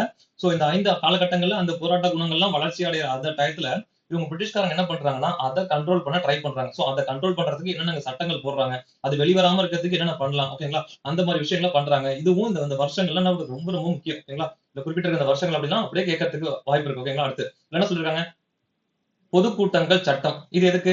நீங்க பொதுக்கூட்டங்கள் போட்டு மக்களை ஒன்று திரட்டி பிரிட்டிஷ்காரங்க இதெல்லாம் பண்ணுதுன்னு சொல்றீங்க இல்லையா? அதை தடுக்கிறதுக்கு பொதுக்கூட்டங்கள் சட்டம்னு ஒண்ணு போடுறேன். அடுத்து வெடிமருந்து சட்டம். ஓகேங்களா? இது வெடிமருந்து சட்டம் 1908. வெடிமருந்துகளில் வெடிமருந்து பொருட்கள் சார்ந்த சில விஷயங்கள்லாம் தடுக்கிறதுக்கு என்ன சொல்லிருக்காங்கன்னா, 1908ல என்ன பண்றாங்கன்னா வெடிமருந்து சட்டம். ஓகேங்களா? அடுத்து செய்தித்தாள் செய்தித்தாள் சட்டம், தூண்டுதல் குற்றச்சட்டம். அப்போ நீங்க செய்தித்தாள வச்சிருக்கிறது பிரச்சனை கிடையாது. பட் அந்த செய்தித்தாள்கள் வழியா குற்றம் சேர்க்கா தூண்டுறீங்க இல்லையா? இது இன்டெரக்டா என்ன சொல்லுது? பிரிட்டிஷ்காரங்க இப்படி பண்றாங்க, இதெல்லாம் பண்றாங்க. வாங்க நம்ம வந்து பிரிட்டிஷ் எதிரா போராடுவோம்னு சொல்றீங்க இல்லையா? அதெல்லாம் தப்புன்னு சொல்றாங்க. அதுதான் இந்த செய்தித்தாள்கள் சட்டம், தூண்டுதல் குற்றச்சட்டம். ஓகேங்களா? செய்தித்தாள் சட்டம், அடுத்து வந்து தூண்டுதல் குற்றச்சட்டம். இது 2. ஓகேங்களா? அடுத்து இந்திய பத்திரிகை சட்டம். இது ரொம்ப ரொம்ப முக்கியம். ஓகேங்களா? இந்திய பத்திரிகை சட்டம் 1910. இதெல்லாம் ப்ரீவியஸ் கொஸ்டின்ல அப்படியே கேட்டிருக்காங்க. 1910 இந்த பத்திரிகை சட்டம். ஓகேங்களா? அடுத்து அடக்குமுறை சட்டங்களை வரிசையாக இயற்றியது. அப்போ இதெல்லாம் அடக்குமுறை சட்டம் ஏன் சொல்றோம்? நம்ம இந்தியர்கள் செய்ய ஆரம்பிக்க என்ன பண்றாங்க? அதை அவங்க தடுக்கிறதுக்கு பாக்குறாங்க. பொதுக்கூட்டங்களை கண்காணிப்பதும் அவற்றை பதிவு செய்வதும் அவ்வாறே மேற்கொள்ளப்பட்ட நடவடிக்கைகளில் ஒன்றாகும். அப்ப என்ன சொல்றாங்க, அந்த என்னென்னலாம் பேசுறாங்க, பிரிட்டிஷ் நமக்கு எதிரா அவங்க என்னென்ன பேசுறாங்க, என்னென்ன பண்றாங்க, இல்ல என்னென்ன மாதிரியான போராட்டங்கள் எடுக்க ஆரம்பிக்கிறாங்கன்னு சொல்லிட்டு என்ன பண்றாங்க, அப்பெல்லாம் உளவு பார்க்க ஆரம்பிக்கிறாங்க. ஓகேங்களா? பேச்சுக்களை பதிவு செய்வதற்காக முதல் முறையாக காவல்துறையினர் சுருக்கெழுத்து முறையை பயன்படுத்தினர். பட் இது வரைக்கும் இது கேட்டது இல்ல. பட் ஆனா அது வந்து நல்ல பாயிண்ட் தான் அது. ஓகேங்களா? அப்போ சுருக்கெழுத்து முறையை எங்க பயன்படுத்த ஆரம்பிக்கிறாங்க அப்படின்னா, இங்க தான் பயன்படுத்த ஆரம்பிப்பாங்க. ஓகேங்களா? இதே காலத்துல சிஐடி அப்படின்னு ஒண்ணு வரும். ஓகேங்களா? சிஐடி அப்படின்னு ஒண்ணு பார்ப்போம். இது ஒரு டைம் எக்ஸாம்ல கேட்டிருக்காங்க. பட் ஆனா இது போற போக்குல இங்க வரும். நான் வர்றப்ப நான் சொல்றேன். ஓகேங்களா? சோ சுருக்கெழுத்து முறையை இங்க தான் அவங்க பயன்படுத்த ஆரம்பிக்கிறாங்க. என்னென்ன பேசுறாங்க? அவங்களுக்கு தெரியும் இல்லையா? சுருக்கெழுத்து முறைன்னா என்னது? ஒரு ஒரு பேச்சாளர் வந்து என்ன பண்ணாங்கன்னா, ஒரு 10 பக்கத்துக்கு பேசுவாங்க. அத சுருக்கெழுத்து முறையில என்ன பண்ணுவாங்கன்னா, அது ஒரு பக்கத்துக்குள்ளேயோ, இல்ல அரை பக்கத்துக்குள்ளேயோ என்னன்னா ஷார்ட்டா எடுத்துப்பாங்க. அது எதுக்காக இவங்க பயன்படுத்துறாங்க அப்படின்னா, பொதுக்கூட்டங்கள்ல மக்கள்ட்ட அவங்க என்ன மாதிரியான விஷயங்கள சொல்றாங்க. பிரிட்டிஷ்காரங்களோட என்ன மாதிரியான குற்றங்கள இவங்க எடுத்து சொல்றாங்க. அத தெரிஞ்சுக்க என்ன பண்றாங்க? இந்த சுருக்கெழுத்து முறைய பயன்படுத்துறாங்க. ஓகேங்களா? இப்பாடத்தில் வங்காளத்தில் தேசிய அளவிலும் நடைபெற்ற நிகழ்வுகளை விவாதிக்கும் போது தமிழ்நாட்டில் நடைபெற்ற சுதேசி இயக்கத்தையும் விவாதிக்க உள்ளோம். அப்போ இதுதான் இங்க முக்கியம். நேரா பாருங்க இதெல்லாம் யூனிட் 6 கூட போய் டைரக்டா லிங்க் ஆயிடும் நமக்கு. ஐயனம் படிச்சிட்டு இருக்க அதே டயத்துல இது வந்து யூனிட் 3 கூட சேர்ந்த டாபிக். ஐயனம் அப்படிங்கிறது யூனிட் 3 கூட வர டாபிக். அப்ப இந்த பாருங்க இந்த விஷயம் நேரா போய் எங்க போய் கனெக்ட் ஆகுது பாருங்க. யூனிட் 6ல போய் கனெக்ட் ஆகுது. நம்ம தமிழ்நாடு லேட்டா வந்தாவே நம்ம யூனிட் 6 அப்படிங்கிறது ரொம்ப இம்பார்ட்டன்ட். பட் பாருங்க இந்த சுதேசி இயக்கம் அப்படிங்கிறது தமிழ்நாடு கூட அப்படி டைரக்டா போய் சேர்ந்துருக்கு. ஓகேங்களா? சோ இந்த டாபிக் அப்படின்னா ரொம்பவே இம்பார்ட்டன்ட். ஓகேங்களா? சோ இப்ப தமிழ்நாட்டு லேட்டா யார் பார்க்க போறோம்? வ.உ.சி அவங்கள பார்க்க போறோம். வ.வே. சுப்பிரமணியம் அவங்கள பார்க்க போறோம். சுப்பிரமணிய சிவா, சுப்பிரமணிய பாரதி இவங்க எல்லாம் பார்க்க போறோம். ஓகேங்களா? வகித்த பாத்திரத்தின் மீது கவனம் செலுத்துவாங்க. இவங்கலாம் முக்கியமான நபர்கள் இவங்கலாம். தமிழ்நாட்டோட போராட்டத்துல இவங்கலாம் மிக முக்கியமான ஆட்கள். இவங்கள பத்தி குடுத்திருக்காங்க. ஓகேங்களா? சோ நம்ம ஒவ்வொண்ணா பார்த்துட்டு போவோம். ஃபர்ஸ்ட் இதோட அஸ்திவாரம்னு சொல்லக்கூடிய அந்த வங்க பிரிவினை. என்ன பிரச்சனை? யாரால பிரச்சனை? அப்படிங்கிற விஷயத்த பார்க்க போறோம். ஓகேங்களா? இதோட முக்கியமான பிரச்சனை அப்படிங்கிறது இந்த கர்சன் பிரபு தான். ஓகேங்களா? இவர் தான் வந்து இந்த வங்க பிரிவுக்கான காரணம். இவர் எப்படி உள்ள வந்தாரு? அதுல இருந்து இவர் என்னெல்லாம் பண்ணிட்டு வந்தாரு அப்படிங்கிறது ஸ்டேஜ் பை ஸ்டேஜ் தான் இங்க குடுத்திருப்பாங்க. ஓகேங்களா? சோ பார்க்க போறது வங்க பிரிவினை. 1899 ஜனவரி 6ல் தலைமை ஆளுநராகவும் இந்தியாவின் அரச பிரதிநிதியாகவும் கர்சன் பிரபு பணியமர்த்தப்பட்டார். இது வரைக்கும் இது கேட்டது இல்ல. ஓகேங்களா? 1899 ஜனவரி 6. பட் ஆனா இவரு தொடர்புடைய அந்த வங்க பிரிவினை ரொம்ப இம்பார்ட்டன்ட். சோ அதனால இவருக்கும் அதிகமான இம்பார்ட்டன்ட் கொடுத்து சோ இது நம்ம தெரிஞ்சுக்கக்கூடிய முக்கியமான விஷயத்துல நம்ம சேர்த்துக்கணும். ஓகேங்களா? எக்ஸாம்ல இது வரைக்கும் கேட்டது இல்லதான். பட் ஆனா கேட்கறதுக்கான நல்ல கொஸ்டின் இதெல்லாம். 899 ஜனவரி 6 என்ன பண்ணிருக்காரு? புதிய தலைமை ஆளுநராகவும் இந்தியாவோட வைஸ்ராயாவும் என்ன பண்றாரு? கர்சன் பிரபு உள்ள வராரு. இவரு அதிகமான முக்கியம். ஏன்னா இவர் கூட சம்பந்தப்பட்ட அந்த வங்க பிரிவினை முக்கியம் அப்படிங்கறனால. ஓகேவா? அடுத்து செய்யப்பட்டார். தொடர்ந்து ஏற்பட்ட பஞ்சங்கள், பிளேக் நோய் ஆகியவை ஏற்படுத்திய தாக்கத்தின் விளைவாய் ஆங்கிலேயரின் செல்வாக்கு மேன்மேலும் குறைந்து கொண்டிருந்த காலம் இது. அப்போ பிரிட்டிஷாரங்களுக்கு அப்படிங்கிறது அந்த அந்த பிரச்சனை அப்படிங்கிறது பிரிட்டிஷாரங்களுக்கு எதிரான அந்த மனப்போக்கு அப்படிங்கிறது வளர்ந்து வந்துட்ட காலம் அப்படின்னு சொல்றாங்க. ஓகேங்களா? கற்றறிந்த இந்திய பிரிவினர் கருத்துக்களை மாற்றுவதற்கு கர்சன் சிறிய அளவிலான முயற்சிகளை மேற்கொண்டார். அப்போ அந்த கற்றறிந்த மக்கள் தான் வந்து என்ன பண்றாங்கன்னா, மற்ற மக்கள் தர என்ன பண்றாங்கன்னா எடுத்து சொல்றாங்க. இது மாதிரியான ஒரு விஷயம் நடந்துட்டு இருக்கு அப்படின்னு சொல்லிட்டு சொல்றாங்க. ஓகேங்களா? அதுதான் என்ன பண்றாரு அந்த மனப்போக்க மாத்தணும்னு அவர் முடிவு பண்றாரு. ஓகேங்களா? சோ இங்க கொடுத்திருக்க இந்த மேப் வந்து வங்காளம் 1905, 1911 அதாவது வங்க பிரிவினை இருக்கு இல்லையா? அப்போ எதை பிரிச்சாங்க? வங்காளத்தை எப்படி பிரிச்சாங்க? கிழக்கு வங்காளம், மேற்கு வங்காளம் 2ஆ பிரிச்சாங்க இல்லையா? அது பத்தின அந்த டிராயிங்லாம் கொடுத்திருக்காங்க. நாம அந்த டாபிக்க படிச்சுட்டு வேணா மேல வரும். ஓகேங்களா? கற்றிருந்த தேசியவாத அறிஞர்களோடு ஈடுபாட்டை ஏற்படுத்திக் கொள்வதற்கு மாறாக அவர் வரிசையாக பல அடக்குமுறை நடவடிக்கைகளை மேற்கொண்டார். அப்போ என்ன பண்றாரு இவரு? அவங்க கூட ஓகே ரைட் பிரச்சனை இருக்கு. ஆமா. பிரிட்டிஷ்காரங்க மேல பிரச்சனை இருக்குதான். அந்த பிரச்சனைய அவங்க எதிர்க்கவும் ஆரம்பிச்சுட்டாங்க. அது என்ன பண்ணலாம்? சுமூகமா பேசி ஒரு என்ன பண்ணலாம்? ஒரு சுமூகமா முடிக்க பார்க்கலாம். பட் ஆனா இவரு என்ன பண்றாரு? அடக்குமுறைய கையாண்டு அவங்கள ஒடுக்க பார்க்கிறாரு. ஓகேங்களா? சோ எடுத்துக்காட்டாக கல்கத்தா மாநகராட்சி குழுவில் அங்கம் வகித்த தேர்ந்தெடுக்கப்பட்ட இந்திய உறுப்பினர்களின் எண்ணிக்கையை குறைத்தார். அப்போ இது முக்கியமான கொஸ்டின் இது. இது ப்ரீவியஸ் கொஸ்டின் கேட்டிருக்காங்க. ஓகேங்களா? கல்கத்தா மாநகராட்சி குழுவில் அங்கம் வகித்த தேர்ந்தெடுக்கப்பட்ட இந்தியர்களின் எண்ணிக்கையை குறைத்தவர் யார்? எந்த வருஷம்னு கேட்டிருக்காங்க. இதுக்கு முன்னாடி கேட்டிருக்காங்க. 1899 ரொம்ப முக்கியமான வருஷம் அது. ஓகேங்களா? அடுத்து 1904 இயற்றப்பட்ட பல்கலைக்கழக சட்டம். இதுவும் ரொம்ப முக்கியம். கல்கத்தா பல்கலைக்கழக சட்டம்னு சொல்லுவாங்க இது பேரு. ஓகேங்களா? இதுவும் ரொம்ப முக்கியம். இது 2மே இந்த டேட்டா 2மே இம்பார்ட்டன்ட். ஓகேங்களா? ரொம்ப ரொம்ப இம்பார்ட்டன்ட். ஓகேங்களா? அரசின் நேரடி கட்டுப்பாட்டின் கீழ் வைக்கப்பட்டது. ஓகேங்களா? இது 2மே இம்பார்ட்டன்ட். வருஷமும் முக்கியம். அது என்னமும் முக்கியம். ஓகேங்களா? அடுத்து கீழ் வைக்கப்பட்டது. இந்திய தேசிய பத்திரிகைகளில் தேசியவாத தன்மை குறைப்பதற்காக அலுவலக ரகசிய சட்டம் ரொம்ப முக்கியம் அதெல்லாம். ரொம்ப ரொம்ப முக்கியம். அதெல்லாம் கர்சன் பிரபு சம்பந்தப்பட்டது. ஓகேங்களா? ரொம்ப முக்கியம். ஓகேங்களா? இறுதியாக வங்காளத்தை பிரிக்க 1905 ஆணை பிறப்பித்தார். ஓகேங்களா? நம்ம பார்த்துட்டு இருக்க காலகட்டமே 1905 அந்த காலகட்டம் தான். ஓகேங்களா? அடுத்து பிறப்பித்தார். இப்பிரிவினை இந்தியா முழுவதும் பரவலாக எதிர்ப்புக்கு இட்டுச் சென்று இந்திய தேசிய இயக்கத்தில் ஒரு புதிய கட்டத்தை தொடங்கியது. ஆமா இதெல்லாம் நம்ம பார்த்துட்டு இருக்கோம். இந்த இந்த வங்க பிரிவினை அப்படிங்கிறது இந்தியாவோட ஒரு மிகப்பெரிய அளவுல ஒரு தாக்கத்தை ஏற்படுத்தின ஒரு இயக்கம்னு நம்ம பார்த்துட்டு இருக்கோம். ஓகேங்களா? ஒரு நிர்வாக பிரிவு எனும் பொருளில் வங்காள மாகாணம் உண்மையிலேயே மேலாண்மை செய்ய இயலாத வகையில் வடிவத்தில் பெரிதாக இருந்தது. அப்போ இத ஒத்துக்கத்தான் செய்யணும். அதுவோ நிர்வாகம் இப்ப நம்ம பிரிக்கிறோம் இல்லையா? நம்ம மாவட்டங்கள வந்து என்ன பண்றோம்? 2ஆ பிரிக்கிறோம். ஒரு பெரிய மாவட்டத்த பிரிச்சு இன்னொரு புதிய மாவட்டத்த உருவாக்குறோம். இல்ல நம்மளோட மாநிலங்களே கூட என்ன பண்றோம்? லாஸ்ட்டா நம்ம தெலுங்கானாவ பிரிச்ச மாரி என்ன பண்றோம்? ஒரு நிர்வாகம் பண்றதுக்காக என்ன பண்றோம்? ஒரு ஃபுல்லா ரொம்ப பெருசா இருக்கு. மக்கள் தொகையும் அதிகமா இருக்கு. அத நிர்வாகம் பண்றதுக்கு ரொம்ப கஷ்டமா இருக்கு. என்ன பண்றோம்? அத 2ஆ பிரிக்கிறோம். இப்பயுமே நம்ம இத பண்ணிட்டு இருக்கோம். ஓகேங்களா? சோ உண்மையாவே அந்த வங்காளம் இருக்கு இல்லையா? அத பண்றதுக்கு கொஞ்சம் கஷ்டமா தான் இருக்கு. உண்மையாவே வந்து அத நிர்வாகம் பண்றதுக்கு கொஞ்சம் கஷ்டமா தான் இருக்கு. அத ஏத்துக்க தான் செய்யணும். ஓகேங்களா? அடுத்து அதுதான் சொல்றாங்க. என்ன சொல்றாங்க? அடுத்து என்ன சொல்றாங்க? பிரிக்கப்பட வேண்டியதன் அவசியம் தொடர்பாக 1860ஆம் ஆண்டு முதலாக விவாதங்கள் நடைபெற்றன. அப்போ வங்காளத்தை பிரிக்கணும் அப்படிங்கிறது என்ன பண்றாங்க 1860 காலகட்டங்களுக்கு வந்திருக்கு. அப்போ கர்சன் பிரபு அப்படிங்கிறது பிரிச்சிருக்கிறாரு. ஆனா பிரிச்சிருக்கிறோட எண்ணம் வேற. பட் ஆனா மேலாண்மை செய்யறதுக்காக இல்ல ஓகே அதை வந்து நிர்வாகம் செய்யறதுக்காக உண்மையாவே வங்காளத்தை பிரிச்சோம் அப்படின்னா நல்ல விதமா என்ன பண்ணும் அவங்கள நல்லா நிர்வாகம் பண்ண முடியும் அப்படிங்கிறதுக்காக 1860 இருந்து என்ன பண்ணிருக்கு ஒரு விவாதங்கள் அப்படிங்கிறது நடைபெற்று வந்திருக்கு. ஓகேங்களா. மார்ச் 1890 பிரிவினைக்கான திட்டத்திற்கு புத்துயிர் அளிக்கப்பட்டது. ஓகே. அப்புறம் என்னமோ காரணங்கள் தெரியல என்ன பண்ணிட்டாங்க அதை அப்படியே கிடப்புல போட்டாங்க. அடுத்து கிட்டத்தட்ட ஒரு 30 வருஷத்துக்கு அப்புறம் கழிச்சு என்ன பண்ணாங்க 1890 காலகட்டங்கள்ல திரும்பவும் ஓகே ஒரு புத்துயிர் கொடுப்போம் திரும்ப அதை பண்ணுவோம் அப்படிங்கிற என்ன பண்றாங்க அதை பிளான் பண்றாங்க. ஓகேங்களா. கர்சன் அசாம் சென்றிருந்த போது ஐரோப்பிய பெரும் பண்ணையாளர்கள் அவரிடம் ஒரு வேண்டுகோள் வைத்தனர். அப்போ கர்சன் வந்து அசாம் போறாரு. ஓகேங்களா. அப்போ சரி அசாம் போறப்போ ஓகேங்களா அசாம் வந்து மேப்ல பார்த்தோம். மேப்ல இந்த லாஸ்ட்ல மேல இருக்கும். ஓகேங்களா. சோ அங்க போறப்போ அந்த ஐரோப்பிய பெரும் பண்ணையார்கள் என்ன பண்றாங்க ஐரோப்பிய பெரும் பண்ணையார்கள் ஐரோப்பியாவை சேர்ந்த பெரும் பண்ணையார்கள் ஒரு அவங்கள்ட்ட என்ன பண்றாங்க ஒரு கோரிக்கை கேட்கறாங்க. கல்கத்தாவிற்கு அருகே தங்களுக்கு ஒரு கடல் வழியை ஏற்படுத்தி கொடுத்தால் அவர்கள் அசாம் பெங்கால் இருப்பு பாதை சார்ந்திருப்பதை ஓரளவு தவிர்த்துக் கொள்ள முடியும் என வேண்டினார். ஓகே. அப்ப என்ன சொல்லியிருக்காங்கன்னா எங்க டிரான்ஸ்போர்ட்டுக்கு என்ன பண்ணுங்க ஒரு போர்ட் மாதிரி கட்டி கொடுத்தீங்க என்ன அப்படின்னா எங்களுக்கு ரொம்ப ஈஸியா இருக்கும். அசாம்ல இருந்து பெங்கால் போறது என்ன பண்ணுவோம் நாங்க அந்த ரயில்வே ட்ராக்க சார்ந்து போறதை நாங்க கொஞ்சம் தவிர்க்க முடியும். சோ இன்னும் எங்களுக்கு ஈஸியா அங்க ரீச் பண்ண முடியும். எங்களால ஈஸியா இன்னும் என்ன பண்ண முடியும் வணிகம் பண்ண முடியும். யார் கேட்டிருக்கா ஐரோப்பிய பெரும் பண்ணையார்கள் இந்தியர்கள் கேட்கல. சோ ஐரோப்பியாவை சேர்ந்த பெரும் பண்ணையார்கள் அந்த அசாமுக்கு இருக்காங்க இல்லையா அவங்க கேட்கறாங்க. ஓகேங்களா. அடுத்து என வேண்டினார். இதனைத் தொடர்ந்து 1903 தன்னுடைய இந்தியாவின் பிரதேச மறுவிநியோக தொடர்பான குறிப்புகளில் ஒரு திட்டத்தை கர்சன் அப்போ கிட்டத்தட்ட பாருங்க ஃபர்ஸ்ட் 1860ன்னு பார்த்தோம். அந்த எண்ணங்கள் அப்படிங்கிறது ஸ்டார்ட் பண்றாங்க. அப்புறம் 1890ன்னு பார்த்தோம். ஓகேங்களா.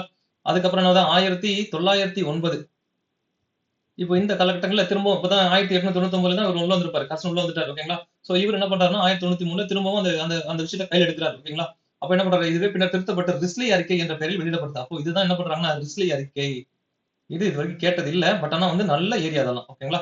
பிரிஸ்லி அறிக்கைனா என்ன? ஓகேங்களா. அந்த அந்த மறுவிநியோக திட்டம் அதாவது வங்காளத்தை பிரிக்கக்கூடிய அந்த மறுவிநியோக திட்டம் என்ன அதுதான் திருத்தம் செய்யப்பட்டு பிரிஸ்லி அறிக்கை அப்படிங்கிற பேர்ல ரிலீஸ் பண்ணிருக்காங்க. ஓகேங்களா. இவ்வறிக்கைக்கு பிரிவினைக்கு ஆதரவாக 2 காரணங்களை முன்வைத்தது. அப்போ அந்த பிரிவினைக்கான 2 காரணங்கள் என்னன்னு சொல்றாங்கன்னு பாருங்க. என்ன காரணம் சொல்றாங்க? வங்காளத்தின் சுமை குறைவு. அப்போ வங்காளத்துக்கு என்னது நிறைய சுமை குறைவு. நீங்க நிறைய கஷ்டப்பட தேவையில்ல அப்படின்னு சொல்றாங்க. அசாமின் முன்னேற்றம்.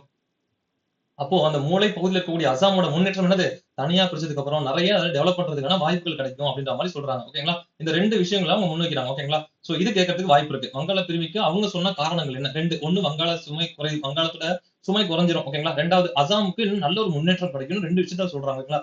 எப்படி இருந்த போதிலும் இத்திட்டம் எவ்வாறு ஆங்கிலேய அதிகாரிகளின் ஐரோப்பிய வணிகர்களின் வசதிக்கேற்ப உண்மையிலே திட்டப்பட்டது என்பது பற்றிய செய்திகள் மறைக்கப்பட்டன. ஆமா உண்மையா பார்த்தோம். ஐரோப்பிய பண்ணையர்கள் என்ன பண்ணாங்க அவங்க கிட்ட கேட்டதை நம்ம பார்த்தோம். ஓகேங்களா. சும்மா மேலோட்டமா இந்த விஷயத்த சொல்றாங்க தவிர பட் உண்மையான விஷயம் அப்படிங்கிறது உள்ள இருந்திருக்கு அப்படின்ற மாதிரி சொல்றாங்க. ஓகேங்களா. தொடக்கத்தில் வங்காளத்தின் சில பகுதிகளை மாற்றுவது அல்லது ஏனைய பகுதிகளை மாற்றியமைப்பது என்ற இந்த எண்ணம் டிசம்பர் 1903 முதல் 1905க்குள் பிரிவினைக்கான முழு திட்டமாக மாற்றப்பட்டது. ஓகேங்களா. இந்த 1905க்குள்ள என்ன பண்றாங்க ஒரு முழு திட்டமாக மாற்ற ஆரம்பிச்சிட்டாங்க. வங்காளம் 2 மாகாணங்களாக பிரிக்கப்பட வேண்டும். புதிய கிழக்கு வங்காளமும் அசாமும் சிட்டகாங் டாக்கா திப்ரோவில் ராக்ஷி மலையின் சில பகுதிகள் அசாம் மாகாணம் மற்றும் மால்டா ஆகியவற்றை உள்ளடக்கியதாக இருக்கும். ஓகேங்களா. இது வந்து அந்த 2 பகுதி. ஓகேங்களா. இது மேக்ஸிமம் வந்து இந்த கொஸ்டின்ல கேட்டது இல்ல. இதுதான் சொல்றாங்க. கிழக்கு வங்காளம் இந்த அசாமோட முன்னேற்றம் தான் சொல்றாங்க. ஓகேங்களா. இதுதான் அப்படி 2ஆ பிரிக்கிறதா அவங்க என்ன பண்றாங்க பிளான் பண்றாங்க. ஓகேங்களா. கிழக்கு வங்காளத்துக்கு நல்ல ஒரு டெவலப் ஆகும். சோ வங்காளத்தை பிரிச்சோம் அப்படின்னா வங்காளத்துக்கு நல்ல ஒரு டெவலப் வரும் அப்படின்ற மாதிரி சொல்றாங்க. ஓகேங்களா. அடுத்து இந்து முஸ்லீம் பிரிக்கும் நோக்கம். ஓகே. நம்ம இது பார்த்தது வந்து மேலோட்டமா அவங்க சொன்னாங்க. ஓகே வங்காளம் டெவலப் பண்ணலாம். இல்ல அசாம டெவலப் பண்ணலாம். பட் ஆனா உண்மையான அவங்க நோக்கம் என்னன்னு இங்க சொல்றாங்க. ஓகேங்களா. என்ன சொல்றாங்க? ஆங்கிலேய ஆட்சி எதிராக வங்காளத்தில் நடைபெறும் அரசியல் நடவடிக்கைகளை அடக்கி அப்போ இந்து முஸ்லிம் மக்களிடையே பிரிவினையை உருவாக்க என்பதே கர்சனுடைய நோக்கமா. அப்போ இந்து முஸ்லிம் ஒற்றுமையா இருக்காங்க. ஆமா என்ன பண்றாங்க 2 பேரும் ஏதாவது பிரச்சனைனா ஒண்ணு சேர்ந்துறாங்க. அவங்கள ஒண்ணு சேர்க்க கூடாது அப்படிங்கறத என்ன பண்றாங்க வங்காளத்தை 2ஆ பிரிப்போம். பிரிச்சோம்னா இந்த என்ன பண்ணுவாங்க இந்துக்கள் தனியா இங்க இருப்பாங்க முஸ்லீம் தனியா அங்க இருப்பாங்க. சோ 2 பேரும் ஒண்ணா சேர்ந்து போராடுறது என்ன பண்ணலாம் நம்ம ஸ்டாப் பண்ணிடலாம் அப்படின்னு சொல்லிட்டு என்ன பண்றாங்க பிளான் பண்றாங்களா.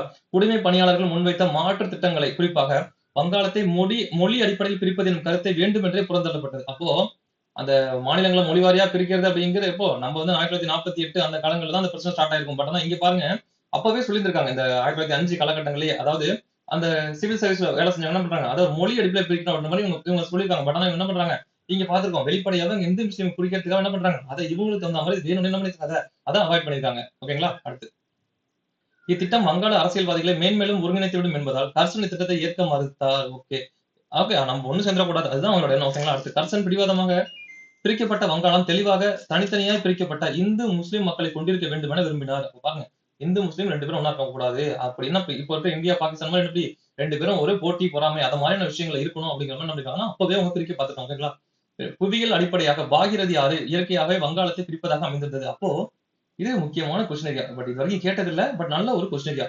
வங்காளத்தையும் இந்தியாவையும் பிரிக்க இயற்கையாகவே அமைந்துள்ள ஒரு ஆறு எதுன்னா பாகிரதி. ரொம்ப முக்கியமான ஏரியா. ஓகேங்களா? நல்ல கொஸ்டின் இதெல்லாம். வங்காளத்தை பிரிப்பதாக அமைந்தது. தனக்கு முன்னர் பணியாற்றர்களைப் போலவே கர்சனும் இதனை அறிந்திருந்தார். ஓகே. கிழக்கு வங்காளத்தில் முஸ்லிம்கள் அதிகம் இருந்தனர். ஓகே. கிழக்கு வங்காளத்துல முஸ்லிம்ஸ் அதிகமா இருந்தாங்க. ஓகேங்களா? அடுத்து மேற்கு வங்காளத்தில் இந்துக்கள் பெரும்பான்மையாக இருந்தனர். ஓகே. அப்போ இங்க இந்துஸ் இருக்காங்க, அங்க வந்து முஸ்லிம்ஸ் இருக்காங்க. மத்திய வங்கத்தில் இரு சமூகத்திலும் சம அளவில் வாழ்ந்தனர். அப்போ சென்ட்ரல்ல ரெண்டு ரெண்டு பேருமே கலந்துதான் வாழ்ந்துட்டு இருக்காங்க. ஓகேங்களா? முஸ்லிம் மக்களின் நன்மதிப்பை பெறும் உள்நோக்கத்தோடு அவர்களை நயந்து செல்லும் போக்கை ஆங்கில நிர்வாகம் கடைபிடித்தது. ஓகேங்களா?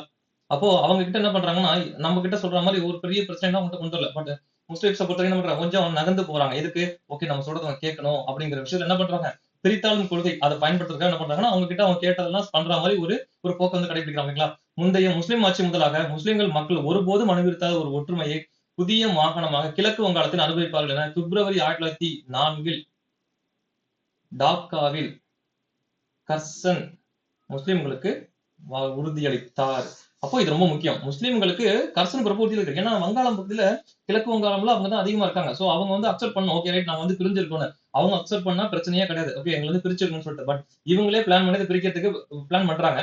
பட் அதுக்கு என்ன சொல்றாங்க, முந்தைய முஸ்லிம் ஆட்சி. அப்போ முந்தைய முஸ்லிம் ஆட்சி என்னது? அப்போ இந்தியாவுக்குள்ள நிறைய ஆட்சிகள் மாற்றம் நடந்திருக்கு. சிந்து சமவெளி ஆரம்பிச்சு என்ன பண்றோம், சிந்து சமவெளி மன்னர்கள் கிடையாது. பட் அதுக்கப்புறம் அந்த குப்தாஸ் இருக்கணும், டெல்லி சுல்தான்ஸ் இருக்கணும், இப்படியான ஆட்சி மாற்றங்கள் வர வர முஸ்லிம் ஆட்சி எங்க வந்திருக்கும் அப்படின்னு பாத்தீங்கன்னாக்கா முகலாயர்கள்ல. முகலாய மன்னர்கள் என்ன பண்ணாங்க, அப்பதான் வந்து இந்தியாவுக்குள்ள முஸ்லிம்ஸ் இஸ்லாம் அப்படிங்கிறதும் முஸ்லீம் அப்படிங்கிற என்ன பண்றாங்க உள்ள வராங்க. அப்போ முந்தைய முகலாயர் காலகட்டங்கள்ல முஸ்லீம் சில சிறப்பு சலுகைகள் அனுபவிச்சிருப்பாங்க இல்லையா? ஏன்னா முகலாயர் காலங்கள்ல ஆண்டது எல்லாமே யாரு, முஸ்லீம் தலைவர்கள். சோ முஸ்லீம்களுக்கு என்ன பண்றோம், அப்போ ஒரு சிறப்பு சலுகைகள்லாம் ஒருபோதும் அனுபவித்திராது என்ன பண்றாங்க, அத மாதிரியான விஷயங்களை இப்ப நாங்க தர்றோம்னு சொல்றாங்க. இதுக்கு அதான் அர்த்தம். முந்தைய முஸ்லீம் ஆட்சி அப்படின்னா முகலாயர் காலத்துல கூட நீங்க அந்த அளவுக்கு நன்மைகள் என்ன பண்ணிருக்க மாட்டீங்க, அனுபவிச்சுக்க மாட்டீங்க. இப்போ அந்த புதுசா உருவாக்கக்கூடிய அந்த கிழக்கு வங்காளத்துல உங்களுக்கு அத மாதிரி கொடுப்போம்னு சொல்லிட்டு யார் சொல்றா, டாக்காவுல கர்சன் பிரபு சொல்றாரு. எப்போ 1904. ஓகேங்களா? இன்னும் பிரிக்கல. பிரிக்கிறதுக்கு முன்னாடி இந்த விஷயங்கள் நடந்துட்டு இருக்கு. ஓகேங்களா? வங்க பிரிவினை வங்க மக்களை மதத்தின் அடிப்படையில் பிரிப்பதற்கு பதிலாக அவர்களை ஒன்றுபடுத்தியது. அப்போ அவங்க நினைச்சதுக்கு மாறா ஒரு விஷயம் நடக்குது. ஓகேங்களா? என்னது, அவங்க பிரிக்கணும்னு நினைக்கிறாங்க. எப்படி, அந்த இந்து முஸ்லாம் அப்படிங்கிற இப்படி பிரிக்கணும்னு நினைக்கிறாங்க. பட் அதை பிரிக்கிறதுக்கு பதிலா என்ன ஆயிடுச்சு, அது ஒண்ணு சேர்த்துருச்சு. ஓகேங்களா? இனம், வர்க்கம், சமயம், வட்டாரம் ஆகிய தடைகளை தாண்டி மக்களிடையே வளர்ந்து கொண்டிருந்த பங்காளிகள் எனும் அடையாளத்தை ஆங்கில நிர்வாகம் ஒருவேளை குறைத்து மதிப்பிட்டு இருக்கலாம். அப்போ அவங்க என்ன பண்ணிட்டாங்க, வளர்ந்துட்டு இருக்க இந்த எண்ணத்தை அவங்க தப்பா முடிவு பண்ணிட்டாங்க. ஓகே ரைட், இன்னமும் நம்ம அதை பண்ணிடலாம், அந்த பிரித்தாளும் கொள்கை நம்ம இன்னமும் கரெக்டா பண்ண முடியும் அப்படிங்கிறது என்ன பண்ணிட்டாங்க, அவங்க தப்பா ஜட்ஜ் பண்ணிட்டாங்க. ஓகேங்களா? 19ஆம் நூற்றாண்டின் இறுதியில் சமூகத்தின் பெரும் பகுதியினரிடையே வங்காள ஒற்றுமை எனும் வலுவான எண்ணம் வளர்ந்து விட்டது. அப்போ வங்காள ஒற்றுமை நீங்க பிரிக்கணும்னு பாக்குறீங்க, நாங்க ஒற்றுமை அப்படின்னு என்ன பண்றோம், நாங்க கையில எடுக்க ஆரம்பிக்கிறோம் அப்படிங்கிற மாதிரி என்னாச்சு, இது அப்படியே வளர ஆரம்பிச்சிச்சு. ஓகேங்களா? ரவீந்திரநாத் தாகூரை மையமாக கொண்டு வங்கமொழி இலக்கியம் மதிப்பை பெற்று விட்டது. அப்போ இங்க வராரு பாருங்க, முக்கியமான ஆளு ரவீந்திரநாத் தாகூர். அப்போ பார்த்தோம் பத்திரிகைகள் ஒரு மாதிரியான ஒரு சப்போர்ட் பண்ணிருக்கு தேசியம் வளர்றதுக்கு. அப்போ இவரு மொழியை மையப்படுத்தி, வங்க மொழியை மையப்படுத்தி இவரு இலக்கியத்துறையில என்ன பண்றாரு, இவரு ஒரு சென்டரான ஒரு இடத்தை பிடிச்சிட்டாரு. ஓகேங்களா? வட்டார மொழி பத்திரிகைகளின் வளர்ச்சி ஒற்றுமை தொடர்பான கதை வடிவிலான விவரிப்புகளை கட்டமைப்பதில் பங்காற்றியது. ஓகே.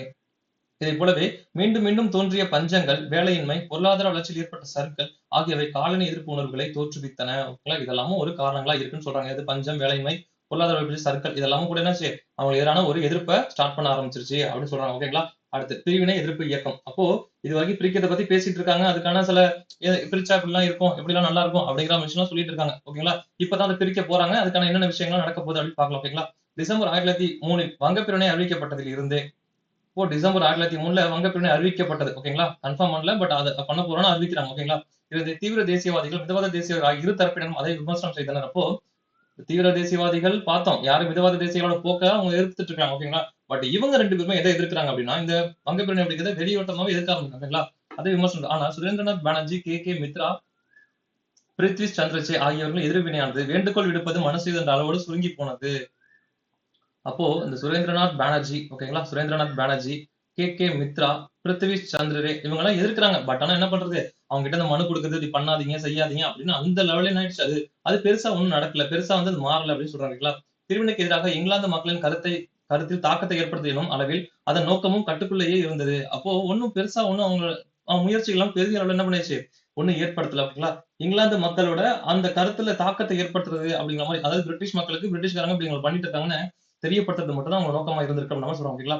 எப்படி இருந்த போதிலும் பரவலான எதிர்ப்புகளிடையே 1905 ஜூலை 19 வங்காள பிரிவினை அறிவிக்கப்பட்டது. அப்போ இந்த டேட் ரொம்ப முக்கியம். அறிவிக்கப்பட்டது அப்படிங்கிறது வேற, நடைமுறைப்படுத்தப்பட்டது அப்படிங்கிறது வேற. ஓகேங்களா? 1905 ஜூலை 19 இந்த டேட் ரொம்ப ரொம்ப ரொம்ப முக்கியம். எக்ஸாம்ல அடிச்சு துவைச்ச ஏரியா அது. ஓகேங்களா? அப்போ இதெல்லாம் நல்லா தெரிஞ்சுக்கணும். 1905 ஜூலை 19. ஓகேங்களா? அடுத்து வங்கப்பிரிவினையை தடுப்பதில் ஏற்பட்ட தோல்வி பிபின் சந்திரபால், அஸ்வினி குமார் தத்தா, அரவிந்த் கோஷ் போன்ற தலைவர்கள் கொடுத்த அழுத்தம் ஆகியவற்றால் மிதவாத தேசியவாதிகள் தங்கள் உத்திகள் குறித்து மறுபரிசீலனை செய்ய புதிய எதிர்ப்பு முறைகளை கண்டறிய வற்புறுத்தப்பட்டனர். அப்போ என்ன பண்றாங்க?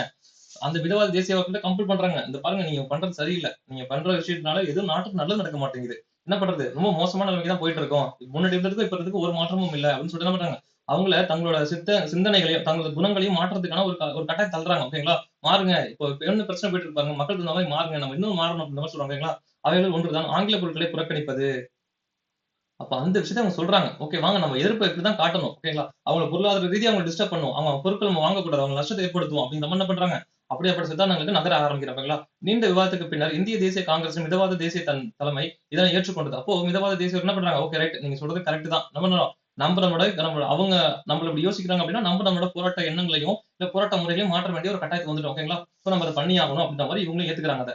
முதன்முறையாக மிதவாத தேசியவாதிகள் தங்களின் மரபு சார்ந்த அரசியல் முறைகளை மீறினர். எதுக்காகன்னா இந்த வங்க பிரிவினருக்கு இவங்க கொடுத்த அந்த அழுத்தத்தின் காரணம். ஓகேங்களா? 1905 ஜூலை 17 இது ஒரே ஒரு டைம் எக்ஸாம்ல கேட்டிருக்காங்க. ஓகேங்களா? ஜூலை 17 கிட்டத்தட்ட பாருங்க 2 நாளைக்கு முன்னாடி இங்க ஒரு டேட் பார்த்தோம் இல்லையா? அவங்க வங்க பிரிவினை அறிவிக்கப்பட்டது அதுக்கு 2 நாளைக்கு முன்னாடி. இந்த டேட் ரொம்ப முக்கியம். ஒரு டைம் எக்ஸாம்ல கேட்டிருக்காங்க. ஓகேங்களா? இந்த ஜூலை 17 எக்ஸாம்ல கேட்டிருக்க ஏரியா அது. சோ நல்லா தெரிஞ்சுக்கணும். ஓகே, அந்த 2 நாளைக்கு முன்னாடி கல்கத்தாவுல ஒரு கூட்டம் நடக்குது. இது ரொம்ப இம்பார்ட்டன்ட். ஓகேங்களா? கல்கத்தால ஒரு கூட்டம் நடக்குது. இந்த கூட்டத்துல ஒருத்தர் பேசியிருப்பாரு. ஓகேங்களா? எதிர்ப்பை மக்களிடையே விரிவுபடுத்த என்று முடிவு செய்யப்பட்டது. அதே கூட்டத்தில் ஆங்கில பொருட்களையும் நிறுவனங்களையும் புறக்கணிக்க இந்த வீரர் பாருங்க ஒருத்தர். இந்த அறைகூவல் ரொம்ப முக்கியமான இது. ஓகேங்களா? அந்த ஜூலை 15 அன்னைக்கு, சரி ஜூலை 17 அன்னைக்கு என்னாரு இவர் ஒரு அறைகூவல் எடுக்கிறாரு. யாரு? ஆங்கில பொருட்களை நிறுவனங்களையும் புறக்கணிக்க. யாரு விடுறது? சுரேந்திரநாத் பானர்ஜி. ரொம்ப முக்கியமானது. ஓகேங்களா? ரொம்ப முக்கியமானது. ஓகேங்களா? இது ஜூலை மாசம். அடுத்து ஆகஸ்ட் 7 கல்கத்தா நகர அரங்கில் நடைபெற்ற மற்றொரு கூட்டத்தில் சுதேசி இயக்கம் முறையாக பிரகடனப்படுத்தப்பட்டது. இதுவும் ப்ரீவியஸ் கொஸ்டினா கேட்டிருக்காங்க. அப்ப இந்த 3 டேட்டாவும் முக்கியம். ஓகேங்களா? கல்கத்தா நடந்த பொதுக்கூட்டம் முக்கியம். அதுக்கப்புறம் ஆகஸ்ட் 7 நடக்கிற இந்த கல்கத்தா டவுன் ஹால் நடத்தக்கூடிய இந்த போராட்டம், இந்த சுதேசி கூட்டம். ஓகேங்களா? இந்த கூட்டமும் ரொம்ப முக்கியம். இது ப்ரீவியஸ் கொஸ்டின்ல கேட்டிருக்காங்க. ஓகேங்களா? சோ நல்லா அதை புரிஞ்சுக்கணும். அடுத்து இருந்த போதிலும் சுதேசி இயக்கத்தின் நிகழ்ச்சி நிரலானது வங்கப்பிரிவினையை ரத்து செய்ய போதுமான அளவிற்கு கட்டுக்குள் வைக்கப்பட்டிருந்தது. ஓகே, இருந்தாலுமே அந்த அவங்க பார்த்தோம். அவங்க வந்து இருந்தாலுமே ரொம்ப அளவுல பெருசாலாம் போகாம என்ன பண்றாங்க? ஓரளவுக்கு கட்டுக்குள் வைக்கிற மாதிரி என்ன பண்றாங்க? அவங்க அப்படிதான் வச்சிருந்தாங்க. ஓகேங்களா? அப்படியேப்பட்ட சட்டங்களையும் எதிர்ப்புகளையும் அவங்க வச்சுட்டு தான் இருந்தாங்க. ஓகேங்களா? மேலும் மிதவாத தேசியவாதிகள் இவ்வியக்கத்தை பயன்படுத்தி முழு அளவிலான அமைதி வழியில் எதிர்ப்பை தொடங்குவதற்கு முற்றிலும் எதிராக இருந்தனர். ஓகே, அவங்க முழு அமைதி அளவுல அவங்க என்ன அவங்க மாறிட்டாங்க. அவங்க சித்தாந்தங்கள் என்ன பண்ணியாச்சு? மாத்த சொல்லிட்டாங்க. அவங்களுக்கு முறையும் மாத்த சொல்றாங்க. ஓகேங்களா? சோ அமைதி வழியே இவங்க வந்து இனிமே ஃபாலோ பண்ற மாதிரி இல்ல. ஓகேங்களா? அதான் அவங்க சொல்றாங்க. ஆனால் தீவிர தேசியவாதிகள் இவ்வியக்கம் ஏனைய மாகாணங்களுக்கு விரிவுபடுத்தப்படவும் முழு அளவிலான வெகுஜன இயக்கத்தை துவங்குவதற்கும் ஆதரவாக இருந்தனர். மக்களை நம்ம ஒண்ணு சேர்த்தாகணும். மக்களை ஒண்ணு சேர்த்தா மட்டும்தான் நம்ம வந்து இதை வந்து என்ன பண்ண முடியும்? தடுக்க முடியும். இல்ல இதை நம்ம நல்ல வழியா பயன்படுத்த முடியும்னு அவங்க நினைக்கிறாங்க. ஓகேங்களா? இயக்கத்தின் பரவல் தலைவர்களின் திட்டமிட்ட முயற்சிகளுக்கு மேலாக வங்கப்பிரிவினைக்கு எதிராக தன்னெழுச்சியான எதிர்ப்புகள் ஏற்பட்டன. குறிப்பாக மாணவர்கள் பெருமளவில் பங்கேற்றனர். அப்போ மாணவர்கள் பள்ளி அதை சொல்லியாச்சு, அங்கேயே சொல்லியாச்சு. என்னது? பள்ளி கல்விகளை என்னாச்சு புறக்கணிக்கணும்னு சொல்லியாச்சு. அப்போ மாணவர்கள் என்ன பண்றாங்க? பெரிய அளவுல பங்கு பெற ஆரம்பிக்கிறாங்க. பிரிவினைக்கு எதிரான போராட்டத்தில் மாணவர்கள் பங்கேற்பு அதிகம். ஆமா, எஸ். இதன் எதிர்வினையாக ஆங்கிலேய அதிகாரிகள் நேரடி நடவடிக்கை நிகழ்வுக்கு பங்கேற்கும் மாணவர்களுக்கு கல்வி உதவித்தொகையும் மானியங்களும் நிறுத்தப்படும் என பயமுறுத்தினர். அப்போ மாணவர்கள் நிறைய பங்கு பெற ஆரம்பிச்சிட்டாங்க. அப்ப என்ன சொல்றாங்க? அப்போ ரொம்ப கஷ்டப்பட்டு தானே படிச்சுட்டு இருப்பாங்க. எல்லாருக்கும் படிக்கிறதுக்குலாம் என்ன பண்றது? அந்த அளவுக்கு வந்து ஒரு பேக்ரவுண்ட் அப்படின்னு இருக்காது. சோ நிறைய பேர் என்ன பண்றாங்க? கல்வி உதவித்தொகை மானியங்கள்லாம் கொடுத்துட்டு இருக்காங்க. ஓகேங்களா? சோ நீங்க வந்து இப்படி பண்ணுனீங்கன்னா நாங்க உங்களுக்கு அதை கொடுத்துட்டு என்ன பண்ணிடுவோம்? ஸ்டாப் பண்ணிடுவோம் அப்படின்ற மாதிரி நம்ம பயமுறுத்திருக்காங்க. ஓகேங்களா? இதற்கு எதிர்வினையாக தேசிய கல்வி நிறுவனங்களை பள்ளிகளை உருவாக்குவதற்கான முயற்சி மேற்கொள்ளவும் முடிவு செய்யப்பட்டது. நான் சொன்ன நல்ல விஷயத்துல இதுதான் ஃபர்ஸ்ட் விஷயம். ஓகே. இவங்க பள்ளி கல்வியில புறக்கணின்னு சொல்லியாச்சு. புறக்கணிச்சவங்க போராட்டத்துக்கு வந்தாச்சு. போராட்டத்துக்கு வந்தீங்கன்னா உங்களுக்கு கல்வியை தொடர்றதுக்கு நான் கஷ்டம். ஏன்? நான் உங்களுக்கு குடுக்குற உதவித்தொகையும் மானியத்தலாம் நிப்பாட்டிருவேன். அப்போ உங்க கல்வி பாதிக்கப்படும். ஓகேங்களா? சோ இதனால இத தடுக்கிறதுக்கு என்ன பண்றது? ஓகே, நம்மளே என்ன பண்ணுவோம்னா, அந்த கல்வி நிறுவனங்கள உருவாக்குவோம். இல்ல நம்மளே என்ன பண்ணுவோம்? ஸ்கூல்ஸ் உருவாக்குவோம். நம்மளே என்ன பண்ணுவோம்? அவங்கள படிக்க வைப்போம்ன்னு சொல்லிட்டு, சோ தேசிய கல்வி நிறுவனங்கள், பள்ளிகள்லாம் உருவாக்குறதுக்கு இப்பதான் இந்த ஐடியாலஜி வருது. ஓகேங்களா? நான் சொன்ன நல்ல நல்ல விஷயத்துல இதுதான் ஃபர்ஸ்ட் விஷயம். ஓகேங்களா? முடிவு செய்யப்பட்டது. வங்காளம் முழுமையாக நகரங்களிலும், கிராமங்களிலும் ஆயிரக்கணக்கான பொதுக்கூட்டங்கள் நடத்தப்பட்டன. ஓகே. மத விழாக்களான துர்கா பூஜை மற்றும் போன்றவை புறக்கணிப்பு பற்றிய வேண்டுகோள் விடுப்பதற்காக அப்போ துர்கா பூஜை அப்படிங்கிறத பயன்படுத்தியிருக்காங்க. ஓகேங்களா? துர்கா பூஜையை பயன்படுத்திருக்காங்க. எதுக்கு? இந்த மக்களை கூட்டுவதற்காக. ஓகேங்களா? புறக்கணிப்பு பற்றிய வேண்டுகோள் விடுப்பதற்காக பயன்படுத்தப்பட்டன. அதிகாரப்பூர்வமாக வங்காளம் பிரிக்கப்பட்ட நாளான இங்க பாருங்க, இங்க ஒரு டேட் வருது பாருங்க. அக்டோபர் 16. அப்போ 1905 அக்டோபர் 16 அதிகாரப்பூர்வமாக பிரிக்கப்பட்ட நாள் அக்டோபர் 16. அங்க பார்த்தது 1905 ஜூலை 19. எது? அது அறிவிக்கப்பட்ட நாள். இது அதிகாரப்பூர்வமாக பிரிக்கப்பட்ட நாள். இது ரெண்டுத்தையும் நல்லா தெரிஞ்சுக்கணும். எக்ஸாம்ல எதை கேட்டாலுமே இந்த ரெண்டு ஆப்ஷனுமே உள்ள இருக்கும். நீங்க கொஸ்டினை பார்த்துட்டு அதுக்கான ஆன்சர் சூஸ் பண்ணணும். நல்லா தெரிஞ்சுக்கோங்க. எக்ஸாம்ல வங்கப்பிரிவினை அறிவிக்கப்பட்டதுன்னு கேட்டாலும், இல்ல வங்கப்பிரிவினை நடைமுறைப்படுத்தப்பட்டதுன்னு கேட்டாலோ, இந்த ரெண்டுமே அதுக்குள்ள இருக்கும். உங்களை கன்ஃபியூஸ் பண்றதுக்குமே ரெண்டுமே உள்ள இருக்கும். நல்லா தெளிவா என்ன பண்ணும்? எது பிரிக்கப்பட்ட நாள், எது அறிவிக்கப்பட்ட நாள் அப்படின்னு நல்லா தெரிஞ்சுக்கோங்களா? ஃபர்ஸ்ட் ஜூலை மாசம் அறிவிக்கிறாங்க. அதுக்கு முன்னாடி இந்த டேட் முக்கியம். 1905 அந்த ஜூலை 17 நடந்த அந்த மீட்டிங். ஓகேங்களா? அது 2 நாளைக்கு முன்னாடி நடந்திருக்கு இல்லையா ஒரு மீட்டிங். இந்த சுரேந்திரநாத் பானர்ஜி வந்து அறைகூவல் விட்டுருக்காரு இல்லையா? அதுவும் ரொம்ப முக்கியம். அது தொடர்ந்து வங்கப்பிரிவினை அறிவிப்பு. அதை தொடர்ந்து லாஸ்ட் என்ன பண்றாங்க? அக்டோபர் மாசம் பிரிச்சு வச்சிடுறாங்க. ஓகேங்களா? ஓகேங்களா? இதை எப்படி ஞாபகம் வச்சிருக்க? இந்த அக்டோபர் 16 வந்து பாத்தீங்கன்னா கட்டபொம்மன் கூட ஒரு சம்பந்தப்பட்ட ஒரு நாள். அக்டோபர் அக்கா பிரிச்சுட்டாங்க. பிரிச்சு என்ன பண்ணிட்டாங்க? நடைமுறைப்படுத்திட்டாங்க. ஞாபகம் வச்சுக்கோங்க. அக்டோபர் மாசம் அக்கா பிரிச்சுட்டாங்க. யாரு? வங்காளத்தை என்ன பண்ணிட்டாங்க? அக்கா பிரிச்சு நடைமுறைப்படுத்திட்டாங்க. ஞாபகம் வச்சுக்கோங்களா? ஜூலை மாசம் அப்படிங்கிறது ஜஸ்ட் அனௌன்ஸ் தான் பண்ணிருக்காங்க. பட் அக்கா பிரிச்சுட்டாங்க. எப்போ? அக்டோபர் மாசம் ஞாபகம் வச்சுக்கோங்க. ஓகேங்களா? அடுத்து ஆயிரக்கணக்கில் மக்கள் கங்கை நதியில் நீராடி வந்தே மாதரம் பாடிக்கொண்டு வீதிகளில் ஊர்வலமாக சென்றனர். அப்போ இது முக்கியம். இந்த நிகழ்வு எது கூட சம்பந்தப்பட்டதுன்னு கேட்கறதுக்கு வாய்ப்பு இருக்கு. நல்ல கொஸ்டின் ஓகேங்களா? எந்த போராட்டத்தில் மக்கள் கங்கை நதியில் நீராடி வந்தே மாதரம் பாடிக்கொண்டு வீதிகளில் ஊர்வலமாக சென்றனர் கேட்கறதுக்கு வாய்ப்பு இருக்குங்களா? அப்போ இதுக்கு வங்கப்பிரிவினை எதிர்ப்புக்காக. ஓகேங்களா? வங்கப்பிரிவினை அதிகாரப்பூர்வமாக பிரிக்கப்பட்ட போது. ஓகேங்களா? இது சம்பந்தப்பட்ட இயக்கம் எதுன்னு கேட்கறதுக்கு வாய்ப்பு இருக்கு. நல்ல கொஸ்டின் தான். ஓகேங்களா? அடுத்து புறக்கணித்தலும் வங்காளத்தில் சுதேசி இயக்கமும் திட்டமிடப்பட்ட தன்னெழுச்சியான போராட்ட முயற்சிகள் ஆங்கிலேயருக்கு எதிரான ஒரு நீண்ட கால போராட்டத்திற்கு அடித்தளம் அமைத்தன. ஓகே. புறக்கணிப்பும் சுதேசியும் புறக்கணிப்பும் சுதேசியமும் எப்போதும் ஒன்றோடொன்று இணைக்கப்பட்டதாகவும் இந்தியாவை தன்னிறைவு பெற்ற நாடாக ஆக்குவதாகவும் விரிவான திட்டத்தின் ஒரு பகுதியாக இருந்தது. சென்னையை சேர்ந்த தேசியவாதியான இங்க பாக்ஸ் கொடுத்திருக்காங்க, படிச்சுட்டு வருவோம். ஜி சுப்பிரமணிய ஐயர். இப்போ ஜி சுப்பிரமணிய ஐயர் வந்து அந்த சுதேசி இயக்கம் அப்படிங்கறத என்ன சொல்லியிருக்காரு அப்படின்னா, ஓகேங்களா? தேசிய வாழ்வின் அனைத்து தளங்களிலும் தங்களின் சார்பு நிலைக்கு எதிரான புரட்சி என்று சுருக்கமாக கொண்டார். இவர் சென்னை மாகாணத்தை சேர்ந்தவர் அப்படிங்கனால இது ரொம்ப முக்கியம். நல்லா தெரிஞ்சு வச்சுக்கணும். தேசிய வாழ்வின் அனைத்து தளங்களிலும் தங்களின் சார்பு நிலைக்கு எதிரான புரட்சி அப்படின்னு சொல்லிட்டு ஓகேங்களா? கோபாலகிருஷ்ண கோகலேயின் வார்த்தைகளில் சுதேசி இயக்கமானது. அப்போ கோபாலகிருஷ்ண கோகலே அப்படின்னு சொல்றாரு. என்ன சொல்றாரு? சுதேசி இயக்கமானது நம்முடைய தொழில்களின் முன்னேற்றத்திற்கானது மட்டுமல்ல, நமது தேசிய இயக்கமானது நம்முடைய தொழில்களின் முன்னேற்றக்கானது மட்டுமல்ல, நமது தேசிய வாழ்க்கை சார்ந்த அனைத்து துறைகளின் மேம்பாட்டிற்குமானது அப்படின்னு சொல்லிட்டு தான் சொல்றாரு. இயக்கத்தின் வளர்ச்சியோடு சுதேசி இயக்கம் குறித்த பல விளக்கங்களும் முன்வைக்கப்பட்டன. ஓகேங்களா? இது கோபாலகிருஷ்ண கோகலே சொல்றாரு. ஓகேங்களா? சோ இவருமே முக்கியம் தான். நல்லா தெரிஞ்சுக்கணும். பட் சுப்பிரமணியம் அப்படிங்கிறது ரொம்ப முக்கியம். கோகலேவும் நல்லா தெரிஞ்சு வச்சுக்கணும். ஓகேங்களா? எப்படி இருந்த போதிலும் சுதேசி இயக்கமும் புறக்கணிப்பு போராட்டங்களும் வாழ்வின் சுதந்திரத்தையும் கண்ணியத்தையும் பெறுவதற்கான சாத்தியமான வழிமுறைகளை அல்லாமல் காலனி எதிர்ப்பு போராட்டமாக நடத்தப்பெற்றது. இவ்விலக்கம் பின்னர் மகாத்மா காந்தியடிகள் வருகையோடு உட்புகுத்தப்பட்டது. அப்போ இத வந்து அவங்க புறக்கணிச்சுட்டு தான் என்ன பண்ணிருக்காங்க? அந்த வங்கப்பிரிவினை எதை புறக்கணிச்சிருக்காங்க? சுதந்திரத்தையும் கண்ணியத்தையும் பெறுவதற்கான சாத்தியமான வழிமுறைகள் இல்லாம. ஓகேங்களா? இது எப்ப உள்ள வந்திருக்கு? காந்தி உள்ள வந்ததுக்கு அப்புறம் தான் இந்த சிந்தனை அப்படின்னு உள்ள வந்திருக்குன்னு சொல்றாங்க. ஓகேங்களா? சோ அடுத்து ஆக்கப்பூர்வமான சுதேசி. ஆக்கப்பூர்வமான சுதேசி திட்டம் பெரும்பாலும் சுய உதவிக்கு முக்கியத்துவம் கொடுத்தது. அப்போ ஆக்கப்பூர்வமான சுதேசி அப்படிங்கிறது சுய உதவிக்கு முன்னேற்றம் கொடுத்திருக்குன்னு சொல்றாங்க. ஓகேங்களா? இது தெரிஞ்சு வச்சுக்கணும் இந்த விஷயத்தை. ஓகேங்களா? அது ஆங்கிலேயரின் கட்டுப்பாட்டிலிருந்து முழுவதுமாக விடுதலை பெற்ற சுயாட்சிக்கான மாற்று நிறுவனங்களை கட்டமைப்பதில் கவனம் செலுத்தியது. இது முக்கியம். அடுத்து மக்கள் தங்களை சுய வலிமை உள்ளவர்களாக ஆக்கிக் கொள்ள வேண்டிய தேவைக்கு முக்கியத்துவம் வழங்கியது. அதுவே அரசியல் போராட்டங்கள் நடத்துவதற்கு முன்பாக அதற்கு தகுதியான குடிமக்களை உருவாக்கும் அப்படின்னு சொல்லியிருக்காங்க. ஓகேங்களா? தனிச்சிறப்புடையவர்களில் ஒருவரான ரவீந்திரநாத் தாகூர். ஆமா இங்க பார்த்தோம். அங்க வந்து வங்காள மொழி இலக்கியங்கள் என்ன பண்ணிச்சு? அவர் சுத்தி ஒரு ஒரு ஒரு வட்டத்தையே அவர் கிரியேட் பண்ணி வச்சுட்டார். ஓகேங்களா? அவர் எழுத்துக்கு அந்த அளவுக்கு ஒரு பிரபலமாக இருக்க ஆரம்பிச்சிட்டார். ஓகேங்களா? தனது எழுத்துக்கள் மூலம் கற்களை பிரபலமடைய செய்தார். சுய உதவி இது முக்கியமான விஷயம். இது கொஸ்டின்ல அடிச்சு துவைச்ச விஷயம் அது. ஓகேங்களா? சோ அந்த அளவுக்கு ஒரு நல்ல பாயிண்ட் இதெல்லாம். ஓகேங்களா? சுய உதவி ஆத்மசக்தி எனும் ஆக்கத் திட்டத்தை அவர் கோடிட்டு காட்டினார். ரொம்ப முக்கியமான ஏரியா அதெல்லாம். ஓகேங்களா?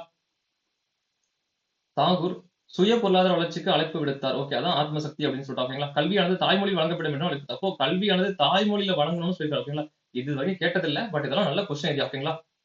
சுய உதவி, ஆத்மசக்தி எனும் செய்தியை மக்களிடம் பரப்புவதற்கு மேலாக்கள் எனும் இதுவும் முக்கியமான விஷயம். இதெல்லாம் கொஸ்டின் ப்ரீவியஸ் கொஸ்டின்ஸ். ஓகேங்களா? பரப்புவதற்கு மேலாக்கள் எனும் திருவிழாக்களை பயன்படுத்த அவர் அழைப்பு விடுத்தார். அப்போ மேலாக்கள் எனும் திருவிழாக்களை எதுக்கு பயன்படுத்த சொல்றாரு? ஓகேங்களா? சுய உதவி, ஆத்மசக்தி அது ரிலேட்டடா என்ன பண்றாருன்னா பயன்படுத்த சொல்றாரு. ஓகேங்களா? ரொம்ப முக்கியம். ஓகேங்களா? இதே மாதிரி இன்னும் 2 திருவிழாக்கள் அப்படிங்கிறது பார்ப்போம். ஓகேங்களா?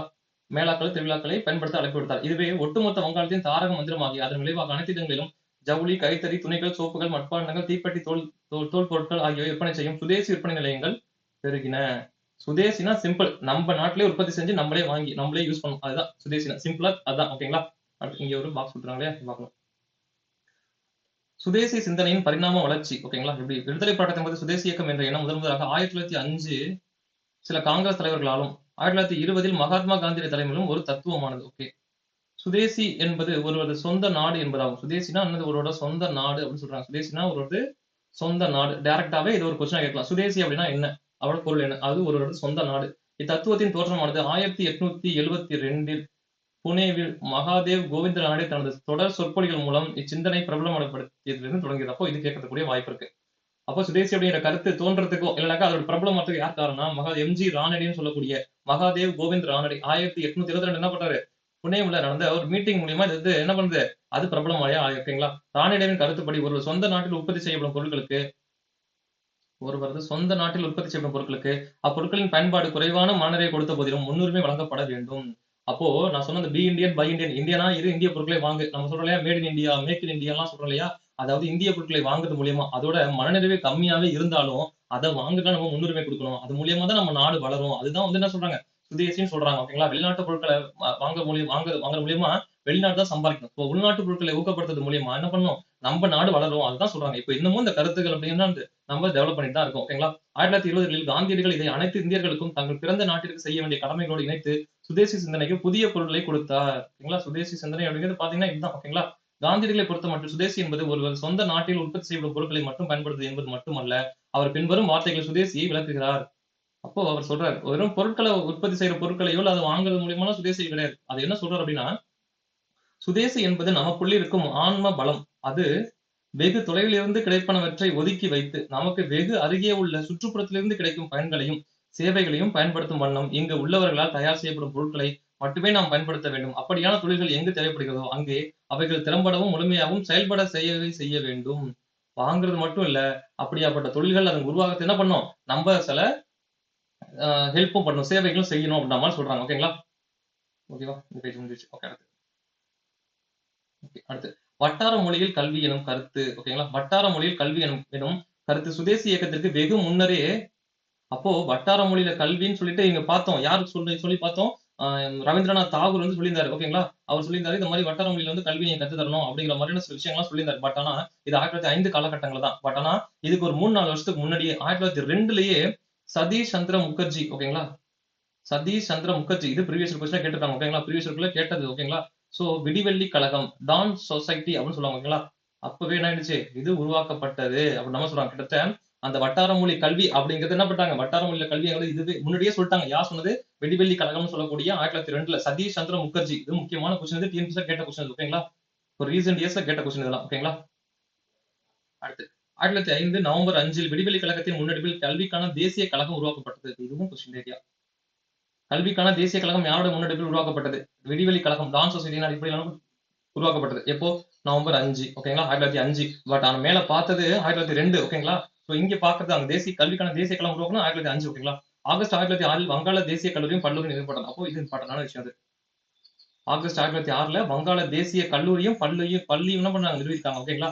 சோ இதுவும் முக்கியம். ஓகேங்களா? அடிமை நிறுவனங்களிலிருந்து வெளியே வரும்படி சதீஷ் சந்திரா மாணவர்களுக்கு ஒரு உணர்ச்சிகரமான வேண்டுகோள் விடுத்தார். இந்த போதிலும் இவ்வாறான முயற்சிகள் வேலைவாய்ப்புக்கான உத்தரவாதம் மேற்கொள்ளாததால் தோல்விட்டன. அப்போ நீங்க பள்ளிகளையோ கல்லூரிகளையோ உருவாக்குறது வந்து பிரச்சனை. அது யார் வேணாலும் உருவாக்கலாம். ஓகேங்களா? ஒரு படிப்பு அப்படிங்கிறது யார் வேணாலும் கொடுக்கலாம். பட் அதை படிச்சு முடிச்சதுக்கு அப்புறம் ஒரு சரியான வேலை படிக்கிறதுக்கு காரணமே அதான். ஓகேங்களா? நல்ல ஒரு வேலை கிடைக்கணும். பட் அந்த வேலை அப்படிங்கிறதுக்கான சரியான உத்தரவாதம் இல்ல. இப்போ நம்ம எல்லாருமே பிரிட்டிஷ்காரங்களோட கம்பெனில போய் வேலை பார்க்க போறோம். அவங்க எங்க படிச்சிருப்பான்னு கேக்குறாங்க. அவங்க இது மாதிரி கல்லூரி சொன்னப்போ ஓகே ரைட் இவங்க வந்து என்ன பண்றாங்க? சரியா அவங்க கத்து கொடுத்துருப்பாங்கன்னு தெரியல. சோ அவங்க சரியான வேலை எப்படி கிடைக்காம போறதுக்கு வாய்ப்பு இருக்கு. சோ அதனால என்னாச்சு? இதுல வந்து அதிகமா சேர்றதுக்கான வாய்ப்புகள் கம்மியா போய் இது ஒரு தோல்வியில தான் முடிஞ்சிருக்கு. ஓகேங்களா? அடுத்து பெருவாரியான மக்களை ஒன்று திரட்ட மேற்கொள்ளப்பட்ட மற்றொரு வெற்றிகரமான முறை சமீதிகள், அதாவது தொண்டர் படைகள். மிக முக்கியமான விஷயம் அது. ஓகேங்களா? தொண்டர் படைகள். அப்போ பெருவாரியான மக்கள் திரட்டுறதுக்கு சமீதிகள் அப்படிங்கிற என்ன பண்றோம்? இந்த சமீதி, சபா அப்படிலாம் நம்ம வந்து ஆல்ரெடி பார்த்திருப்போம். ஹிஸ்டரியில பார்க்கிறப்போ பார்த்திருப்போம். ஓகேங்களா? 6th, 7th புக்ல இதெல்லாம் வரும். ஓகேங்களா? சமீதி, சபா என்னும் அமைப்புகள் உருவாக்கப்பட்டவையாகும். உறுப்பினர்களுக்கு உடற்பயிற்சி அளித்தல், அறநெறிகளை கற்றுக் கொடுத்தல், பஞ்சங்களின் போதும், நோய்களின் தாக்கங்களின் போதும் சேவையாற்றுதல், விழாக்காலங்களில் சுதேசி செய்தியை பரப்புரை செய்தல், உள்ளூர் அளவில் பள்ளிகளையும் நடுவர் நீதிமன்றங்களையும் உருவாக்குதல் போன்ற பணிகளில் சமிதிகள் ஈடுபட்டன. அப்போ இதெல்லாம் சமிதிகள் அப்படிங்கிறது இந்த விஷயங்கள்லாம் பண்ணிருக்கு. ஓகேங்களா? சோ இதெல்லாம் கேட்டதில்ல. பட் ஆனா தெரிஞ்சு வச்சுக்கலாம். இவங்கலாம் என்ன பண்ணியிருக்காங்க அப்படின்னு சொல்லிட்டு. ஓகேங்களா? அடுத்து தனது இயல்பான அமைதி வழி போராட்டத்தின் மூலம் ஆங்கிலேய அரசு நிர்வாகத்திற்கு ஒத்துழைப்பு தராமல் இருப்பதே அதன் நோக்கம். ஓகேங்களா? ஆங்கில அரசோட நிர்வாகத்தை என்ன பண்ணும்? ஒத்துழைப்பு தராமல் இருக்கதான் நோக்கம் அந்த மாதிரி சொல்லியிருக்காங்க. ஓகேங்களா? மக்களை பெருமளவில் ஒன்று திரட்ட மேற்கொள்ளப்பட்ட இம்முயற்சிகளில் முஸ்லிம் விவசாயிகள் ஒடுக்கப்பட்ட ஆகியோர்களை தனது தளத்தை வெளிப்படுத்த இயலாமல் போனதால் செழித்தோங்க முயலவில்லை. அப்போ முஸ்லிம் விவசாயிகள்கிட்ட டெவலப் பண்ண முடியல. ஒடுக்கப்பட்ட மக்கள்கிட்ட என்ன ஆச்சு? இவங்களால விரிவுபடுத்த முடியாதனால இது ஒன்றும் பெருசா வளர முடியல. ஓகேங்களா? சமிதிகள் தொண்டர்களின் பெரும்பாலானோர் கற்றறிந்த மத்தியதர வர்க்கத்திலிருந்தும் இந்து உயர் வர்க்கத்திலிருந்தும் அணிதிரட்டப்பட்டிருந்தனர். தவிரவும் சுதேசி இயக்கவாதிகள் பல சமயங்களில் சமூக ரீதியாகவும் உடல் ரீதியாகவும் வலுக்கட்டாயமான முறைகளை கையாண்டனர். ரொம்ப கொஞ்சம் ஸ்ட்ரிக்டா தான் இருந்திருப்பாங்க போல இருக்கு. ஓகேங்களா? அடுத்து எடுத்துக்காட்டாக அந்நிய பொருட்களை வாங்குவோரை சமூக புறக்கணிப்பு செய்வது சாதாரணமாக நடைபெற்றது. அப்போ நீ இன்கேஸ் ஏதோ ஒரு இக்கட்டான சொல்ல ஒரு அந்நிய பொருள் வாங்கிட்டீங்கன்னா அவங்க என்ன பண்றாங்க? புறக்கணிச்சிருக்காங்க. ஓகேங்களா? அது நடவடிக்கை சாதி அமைப்புகளின் மூலமாகவும் ஏனைய தேசியவாத அமைப்புகள் வழியாகவும் மேற்கொள்ளப்பட்டன. ஓகேங்களா? அடுத்து சாத்வீக செயலற்ற எதிர்ப்பு. வங்கப்பிரிவினையை ரத்து செய்வதற்கான அறிகுறிகள் தென்படாத நிலையில் அப்போ ஒண்ணும் தெரியல அவங்களுக்கு. ஓகேங்களா? ஒண்ணும் தெரியல. அதுக்கான அறிகுறிகள்லாம் ஒண்ணும் தெரியல. எதுக்கு? வங்கப்பிரிவினையை பிரிச்சுட்டாங்க. அறிவிச்சாச்சு. அடுத்து நடைமுறையும் படுத்தாச்சு. அதை ஒண்ணு சேர்க்கறதுக்கு வழி ஒண்ணும் காணும். ஓகேங்களா? 1906 இருந்து சுதேசி இயக்கம் முக்கிய மாற்றம் பெற்றது. என்ன மாற்றம் பெற்றதுன்னு பார்க்கலாமா? பெரும்பாலான தலைவர்கள் இவ்வியக்கத்தை பயன்படுத்தி நாடு முழுவதும் அரசியல் சுதந்திரம் அல்லது சுயராஜ்யம் என்ற கருத்தை பரப்ப வேண்டும் என கருதினர். அப்போ இங்க என்ன சுதேசிலேருந்து மாறி அரசியல் சுதந்திரம் அப்படின்னா சுயராஜ்யம் அப்ப இதை நோக்கி நகர ஆரம்பிப்போம் நினைக்கிறீங்களா? ஆக்க சார்பான சுதேசி செயல்பாடுகள் அரவிந்த் கோஷ், பிபின் சந்திரபால் போன்ற தலைவர்களாலும் ஏனைய சுதேச தீவிர தேசிய தலைவர்களாலும் கடுமையாக விமர்சனம் செய்யப்பட்டன. ஓகே, எதிர்த்திருக்கிறாங்க. அடுத்து அவர்கள் புதிய வழிகாட்டுதலின் கீழ் சுதேசி நிகழ்ச்சி நிரலை பின்வருவன இணைத்துக் கொள்ளப்பட்டன. அப்போ பார்த்தோம் அந்த வங்க பிரிவினை வந்து சேர்க்கறதுக்கான வாய்ப்பு இல்ல. சோ என்ன பண்ணாங்க? சுதேசி இயக்கத்துல கீழ்கண்ட சில விஷயங்கள் சேர்க்க ஆரம்பிச்சிட்டாங்க. ஓகேங்களா? சோ ரைட், இதுக்கப்புறம் வங்க பிரிவினை மட்டும் நம்ம சொல்லிட்டு இருந்தா வேலைக்கு ஆகுது. சோ சில அப்டேட் பண்றதுக்கான விஷயம் வந்துச்சு. என்னென்ன சேர்க்கறாங்கன்னு பார்க்கலாம். அந்நிய பொருட்களை புறக்கணிப்பது. ஓகே, இது ஆல்ரெடி இருக்கிறதா. அரசு பள்ளிகளையும் கல்லூரிகளையும் புறக்கணிப்பது. ஆமா, இதுவும் இருக்கிறதா. நீதிமன்றங்களை புறக்கணித்தல். இதெல்லாம் புதிய விஷயம். இதெல்லாம் வந்து பின்னாடி வந்து ஒத்துழையாமை இயக்கத்துல நம்ம இதெல்லாம் பண்ணிருப்போம். பட் ஆனா இதெல்லாம் முன்னாடி 1905 காலகட்டங்கள் வந்து பாருங்க. பட்டங்களை துறந்து விடுதல். ஓகே, இதுவும் முன்னாடியே வருது. அரசு பணிகளை கைவிடுதல். ஆங்கிலேயர் அடக்குமுறை தாங்க இல்லாத அளவிற்கு சென்றால் ஆயுதம் ஏந்திய போராட்டத்தை அப்போ இன்கேஸ் உங்களுக்கு இன்னும் டார்ச்சர் பண்றாங்க அப்படின்னா ஆயுத போராட்டத்தை நீங்க கையில் எடுக்கலாம் அப்படின்னு சொல்லிருக்காங்க. ஓகேங்களா? இத்தகைய இயல்புகளை கொண்ட போராட்டங்களுக்கு மிக பொருத்தமா பெரும்பாலான மக்களை திரட்டது அவசியமாயிற்று. மதத்தோடு பண்டைய பாரம்பரிய பெருமைகளும் இணைத்துக் கொள்வது இவ்வியக்கங்களின் முக்கிய கூறுகளானது. அப்போ இங்க பாருங்க, இந்த விஷயம் எல்லாம் பின்னாடி ஒத்துழையாமை இயக்கத்துல இதெல்லாம் நம்ம பார்ப்போம். பட் அந்த ஒத்துழையாமை இயக்கத்துக்கு முன்னாடியே இதெல்லாம் 1920 காலகட்டத்துக்கு முன்னாடியே இப்போ நம்ம 1905 தான் இருக்கோம். ஓகேங்களா? சோ இந்த காலகட்டங்களிலேயே இதெல்லாம் என்ன பண்ணிட்டாங்க? இம்பார்ட்டன்ட் சொல்ல ஆரம்பிச்சிட்டாங்க. ஓகேங்களா? சோ இதெல்லாம் நம்ம பின்னாடி தான் பார்த்திருப்போம். பட் இங்கேயே இந்த விஷயத்தான் சொல்லியிருக்காங்க. ஓகேங்களா? சோ இந்த தீவிர தேசியவாதம். ஓகேங்களா? இதோட பார்ட் 1 அப்படிங்கிறத நம்ம கம்ப்ளீட் பண்ணிப்போம். ஓகேங்களா? இந்த தீவிர தேசியவாதத்துல என்ன பண்ணோம் அப்படின்னா பார்ட் 2 அப்படிங்கிற அந்த வீடியோல பார்க்கலாம். ஓகேங்களா? சோ அந்த யூனிட் 1 பார்த்துட்டு நல்ல விதமா கமெண்ட் பண்ணவங்களுக்குலாம் நான் மறுபடியும் ஒரு டைம் நான் தேங்க்ஸ் சொல்லியிருக்கேன். ஓகேங்களா? சோ இந்த கிளாஸ் பாருங்க. பார்த்துட்டு பிடிச்சிருந்துச்சு அப்படின்னா என்ன பண்ணுங்கன்னா கமெண்ட்ல சொல்லுங்க. இல்ல ஏதாவது சேஞ்சஸ் இருந்துச்சுன்னா என்ன பண்ணுங்க அப்படின்னா சொல்லுங்க. ஓகேங்களா? சோ லாஸ்ட் கிளாஸ்ல வந்து பாத்தீங்கன்னா நான் ஓல்டு எடிஷன் அந்த புக்ல நடத்திட்டு இருந்தேன். ஒருத்தவங்க சொல்லியிருந்தாங்க, ஓகே நியூ எடிஷன் புக்ல நடத்துங்க ப்ரோ அப்படிங்கிற மாதிரி கேட்டிருந்தீங்க. ஓகேங்களா? சோ அதனால இப்ப நடத்துறது எல்லாமே வந்து நியூ எடிஷன் புக் தான். ஓகேங்களா? சோ வந்து சேஞ்சஸ் ஒன்றும் பெருசா நான் செக் பண்ணிட்டேன். பட் நியூ எடிஷன் போறது வந்து இப்ப புதுசா படிக்கிறவங்களுக்கு ரொம்ப ஹெல்ப்ஃபுல்லா இருக்கும். ஓகேங்களா? சோ முன்னாடியே படிச்சிட்டு இருக்கீங்க அப்படின்னா கூட ஏதாவது கண்டென்ட் புதுசா இருந்துச்சுன்னா என்ன பண்ணலாம், நம்ம வந்து அப்டேட் பண்ணிக்கலாம். ஓகேங்களா? சோ இதோட பார்ட் 1 அப்படிங்கிறது கம்ப்ளீட் ஆயிடுச்சு. நீங்க திரும்ப ஒரு டைம் படிச்சு பாருங்க. ஏதாவது டவுட் அப்படின்னா என்ன பண்ணுங்க, திரும்ப வந்து பாருங்க. ஓகேங்களா? சோ ஏதாவது டவுட்டா இருக்கு, நான் தப்பா சொல்லியிருக்கேன் அப்படின்னாக்கா கமெண்ட்ல சொல்லுங்க, நான் சேஞ்ச் பண்ணிக்கிறேன். ஓகேங்களா? ஓகே கைஸ், நல்லபடியா படிங்க. பாய்.